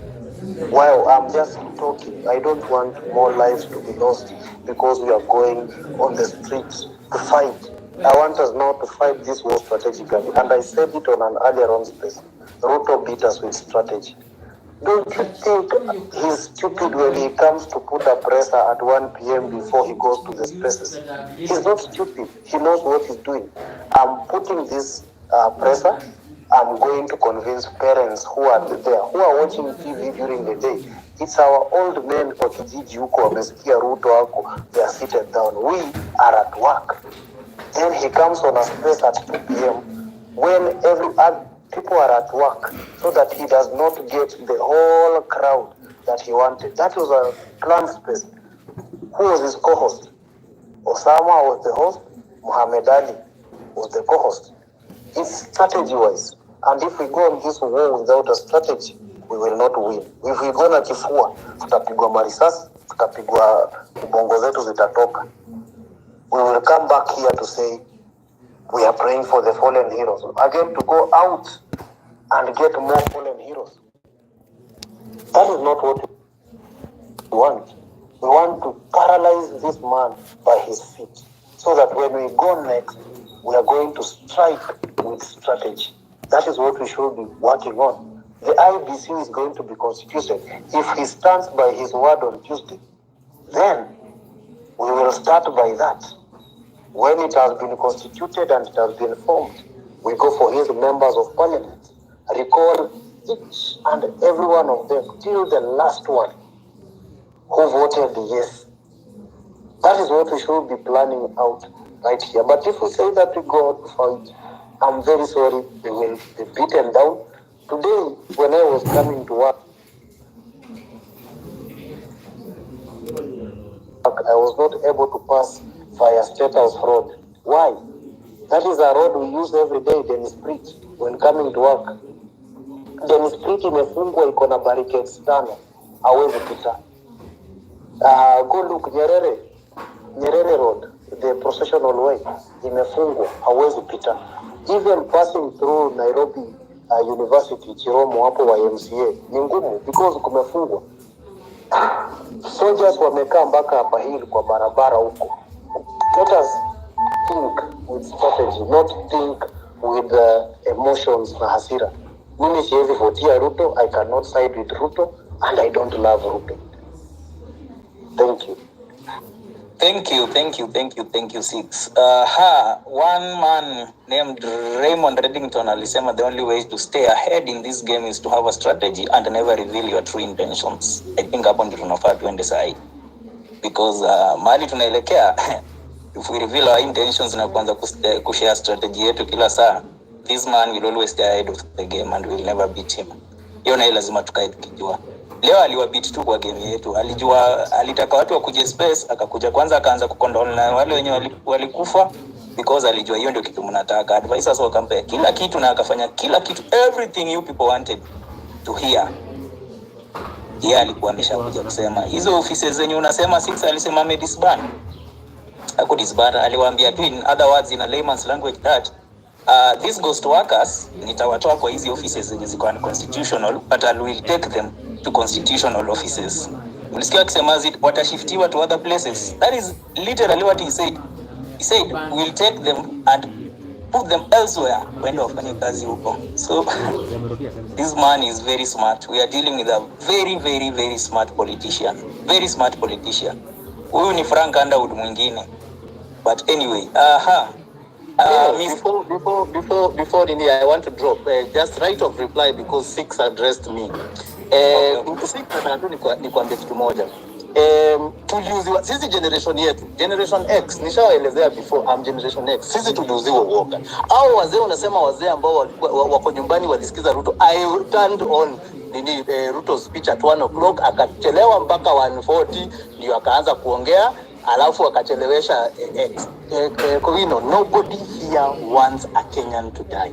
When you hear me saying if I die soldier on, it's not because I'm happy to die. The job of the Inspector General of Police is to maintain peace. When you're out marching, the reason why I turned, by the way, the Gen Z mulinipindua. I was just watching because I wasn't sure if you guys have the staying power. The reason why we turned is when they started killing you. Many of us are here, and for the sake of the 11,500 people who have joined this space, the reason why we are with you and we are behind you and we are backing you is because Ruto has killed you. He has killed our children. We are in pain, and he is going to have to face the music. The IG of police should be sacked for violating your right to picket peacefully. You are having banners saying we are peaceful. What is the problem with going outside parliament and saying we are peaceful? Even bringing down the fences or eating pilau. That is not a reason to shoot a child who's trying to demand and at the end of the day alikubaliana na akalijoin finance bill. So that is one point. Kwa hivyo usiuziwe uoga Bobino. Hana, I wish you were still here. That's, I mean Six jana ulitisha KFC. I hope ilitumwa.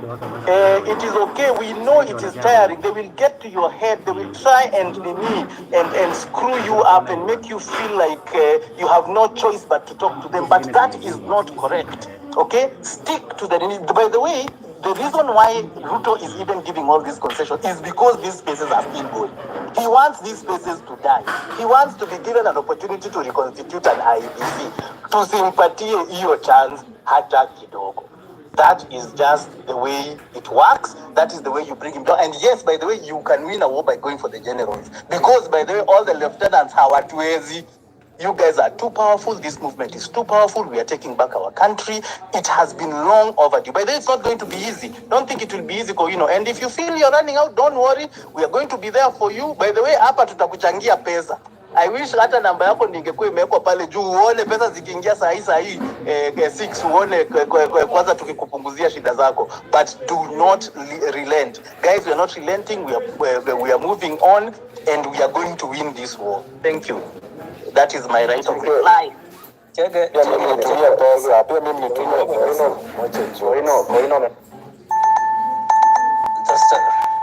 Wazito.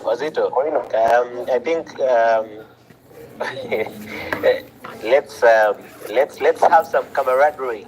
I think despite the war, we can do this in a very good manner, so that we don't end up fighting instead of staying together. So. Six is going to have the right of reply, but guys, respect the time as well. There's a lot of requests that are coming in. We need to hear from everyone. For anyone joining us right now, this is an open mic session hosted by Afrocentric, as always, every day, co-hosted by me, your favorite co-host as well, and Kowino today.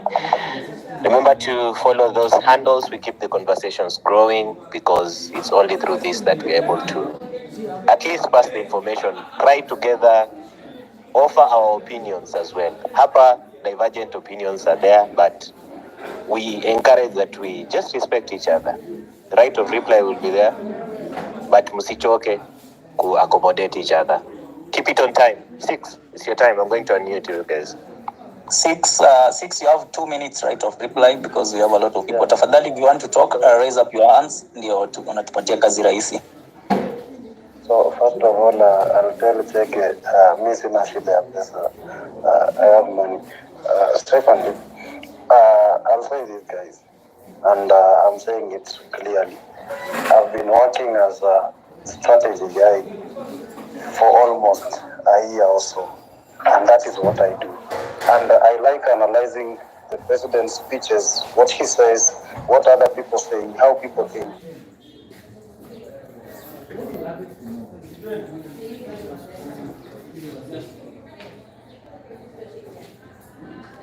Going to the street is not it anymore. Why?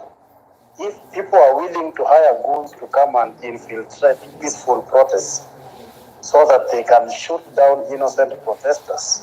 On Tuesday, Ayo, and Kasmuel here, we were at Java Glide, up Kimati Street. And whatever we saw there was so bad. Somebody was shot right in front of me. I haven't missed any single day of the protests since they started. There's a time I sat in town from 5 p.m. till 10 p.m. Avenida ikituchezea reggae pale usiku kudade. So what I'm just trying to say is that let's fight in a more strategical manner.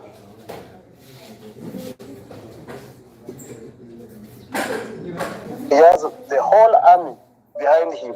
Why? He chose somebody from his side to head the army.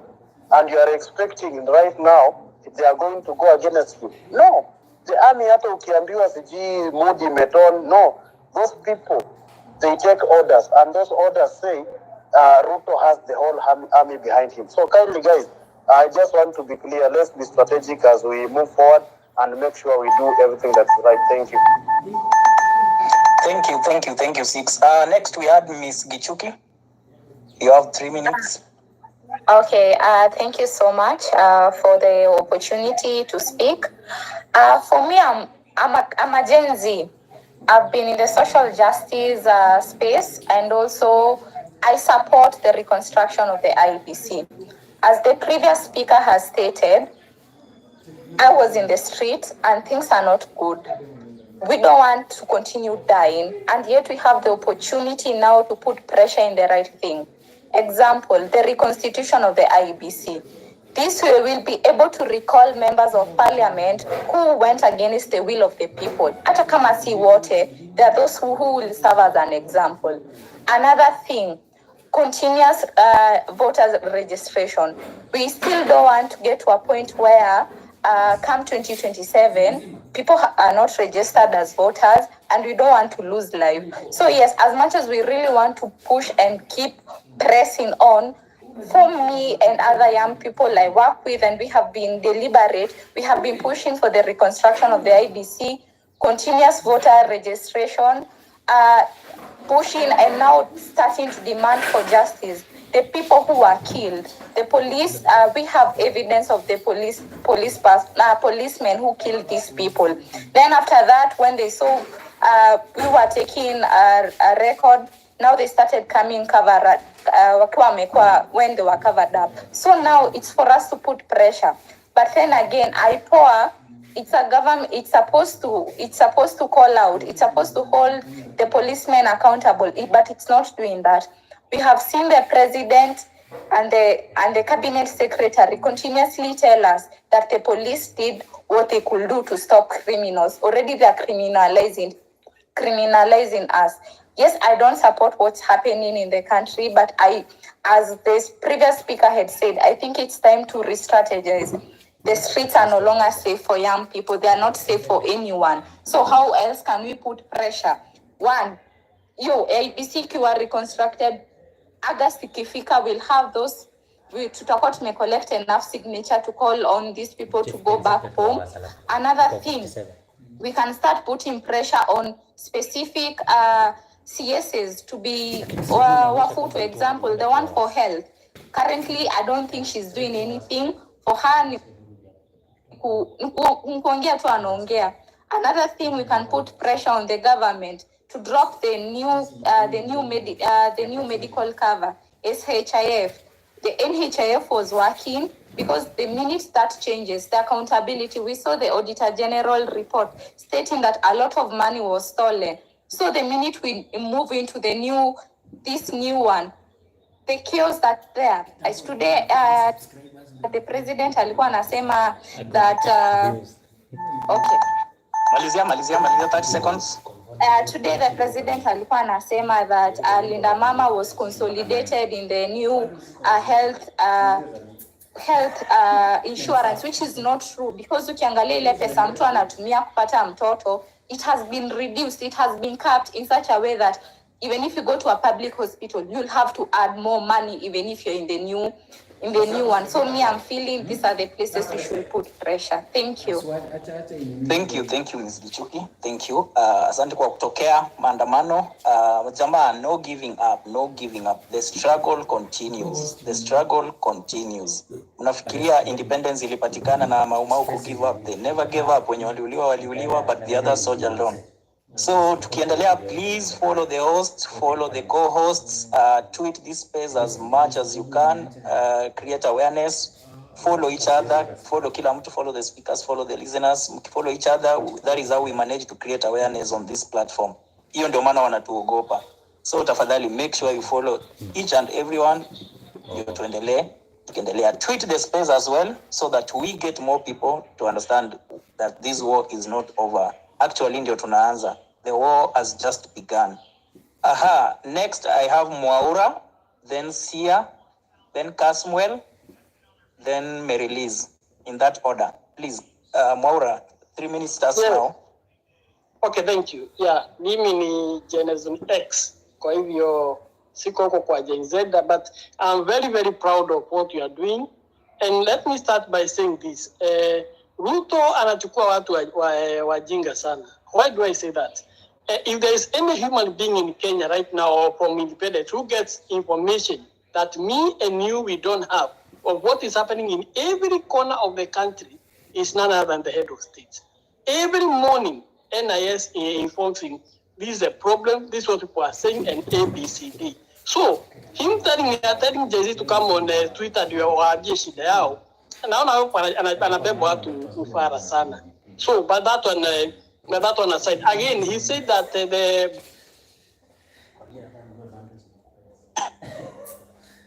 it was some gangsters who's the rifle or a firearm from a police officer and used it. Hiyo nisikia uchungu sana. Do you know what it means to snatch a firearm from a police officer? Atakubali vipi? Itakuwa ni vita hiyo, na polisi watamwako hapo, utaona watu watamiminwa kama zige. That's number one. So Ruto again was trying to tell some kind of lies. So me, I would like you to continue. And there's a reason as to why I'm more than happy to see what is happening in Kenya. As I've said, I'm Generation X. Those people of us who are outside the country, they are looking at what is happening because there are some of us who are investors outside the country, and we would like to come back home and invest there and give these young people employment and such and such. But with the hostile investment climate that is in Kenya now, you cannot bring your dollars in. Definitely in Kenya right now, there is nothing, no initiative that can tell an investor or encourage an investor to come and keep his or her money there at home. So I thought that, and in order to address what is happening in Kenya, one of the key things that has made the GC to be on the street is lack of employment and corruption. If Ruto can stop corruption and create a conducive environment for employment, whereby investors will come, he reduce the cost of doing business in Kenya. He offers incentives like Rwanda. Rwanda even gives you a tax holiday for 5 or 7 years. Likewise, in our neighboring Ethiopia. Ethiopia has now overtaken Kenya.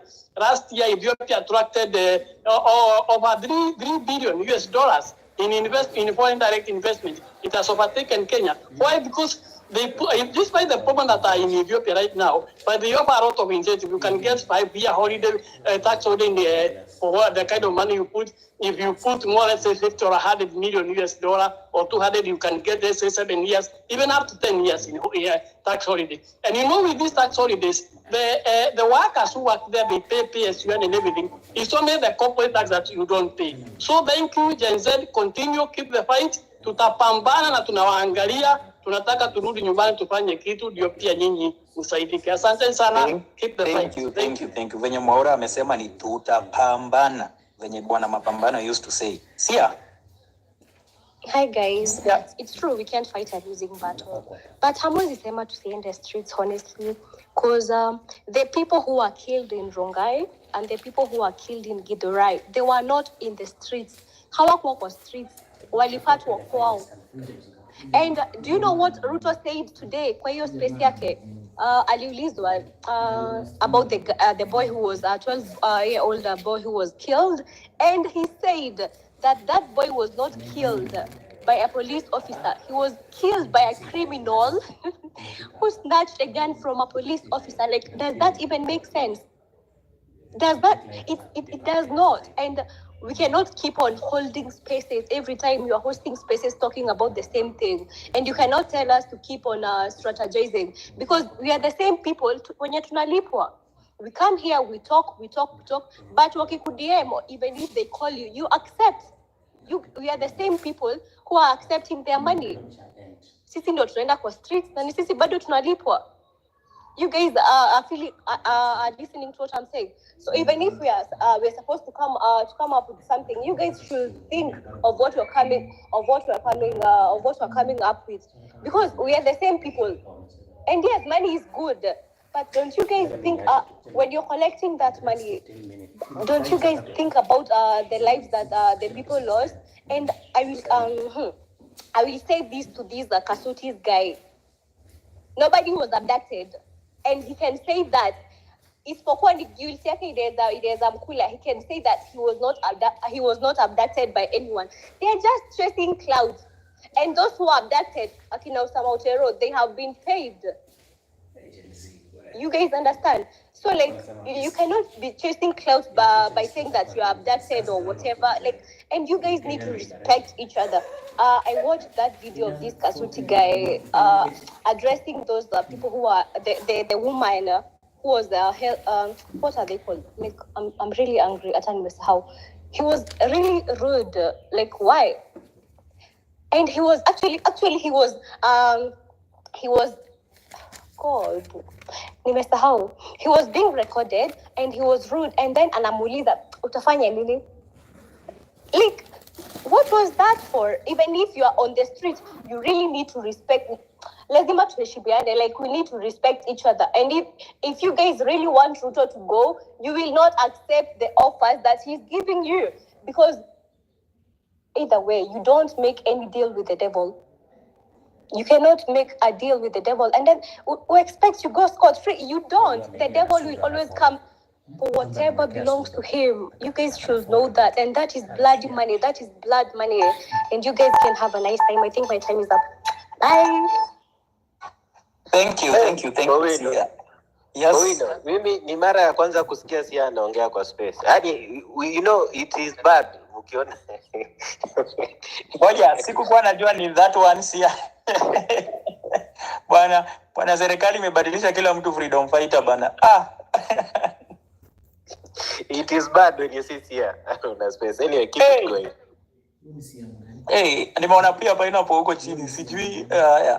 Next we had Casmuel, then Mary Liz. Casmuel, they have said you don't swallow English too much when you are addressing them. Good afternoon, fellow Kenyans. I think it is very important that we do not forget the reason why we are doing this. And consistently we have said, one life is a life too many for the sake of a piece of paper that just demanded a signature. So while it is very easy for us to be scattered 7 different ways, we also have to remember that the government has the military, it has money, and it has brains that it could buy. It is very important for us to strategize. Can I go? There are things which we might get wrong. Can you hear me? Yes, loud and clear. Okay. There are things which we might get wrong along the way. There is ways which... is Cosmo speaking or can I speak? I am. Marilis, please. Just wait for your turn. You'll be called out when it's your time to speak. Cosmo, go ahead.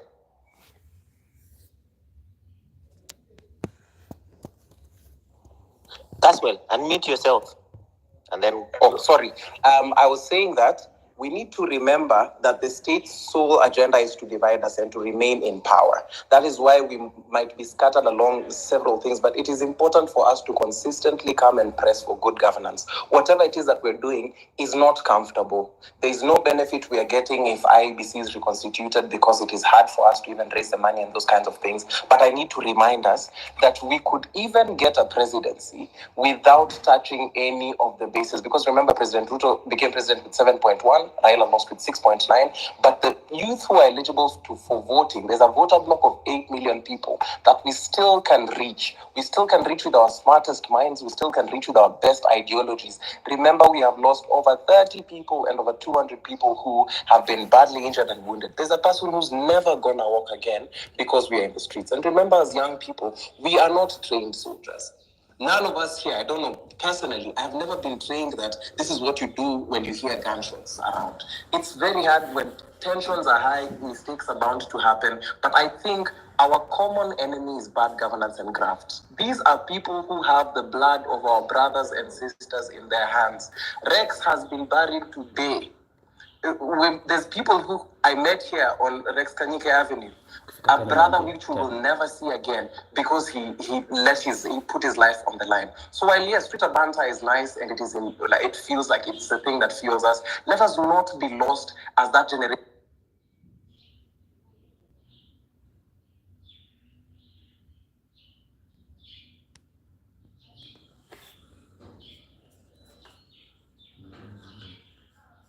Be lost as that generation that only says fuck, that only says ignore and whatever. We also need to come very clearly to articulate the issues we want to articulate.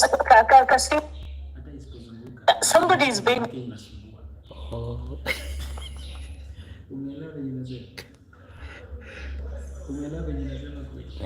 Today of all the days that comrade is being buried, you host the same devil that put him on. That even amidst all this, the government is still doing that thing for Nimesema, tutatenda, tutariconstitute. This is by vow to you. We've not found ways the government is going to compensate the families. They have not been given state burials. You tell me it's unconstitutional, but so is this current government. That's why I'm telling you, regardless of what it is that you feel, there will be fatigue, there will be mistakes, there are things we might get wrong, but remember, we are the first of our generation to do this. There's no blueprint we have that we're going to follow. So please, if at all, I know it might be fatiguing and you might look around and say, oh, the other space has more people. Remember that it is still very possible, because if anyone has been on the ground, if you've seen the atrocities, if you've seen somebody being shot, man, there's nothing beautiful about it. There's nothing safe about wanting to go and see that again. That's why we have to occupy everywhere. We have to articulate our ideas clearly so that when people come, they won't just laugh at us as they've been saying, oh, we told you this leaderless thing was a farce. It's a thing which has helped us to be accountable. We are now burdening a person. We're burdening Hanifa to handle millions of things which the state should have been doing. We are burdening medics for Kenya to organize at the biggest hospital on a volunteer basis, which the state should have been doing. If only these people were not as stone deaf.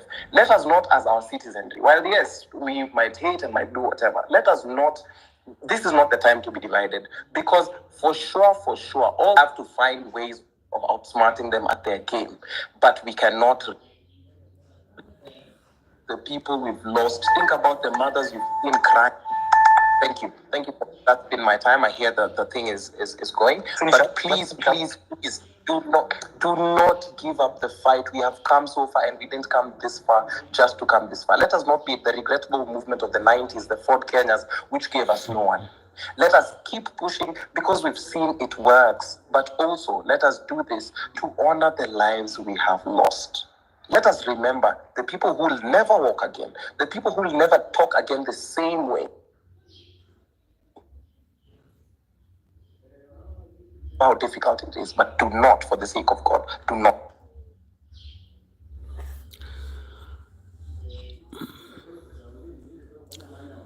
Yeah, so I think the stream is kind of bringing problems. Let's end the stream today. Join us tomorrow. For today, just let's end the stream. I think the network issues they're having. You've heard allegations on your name and I want us to clear on this space before you go. Yes, yes. I don't want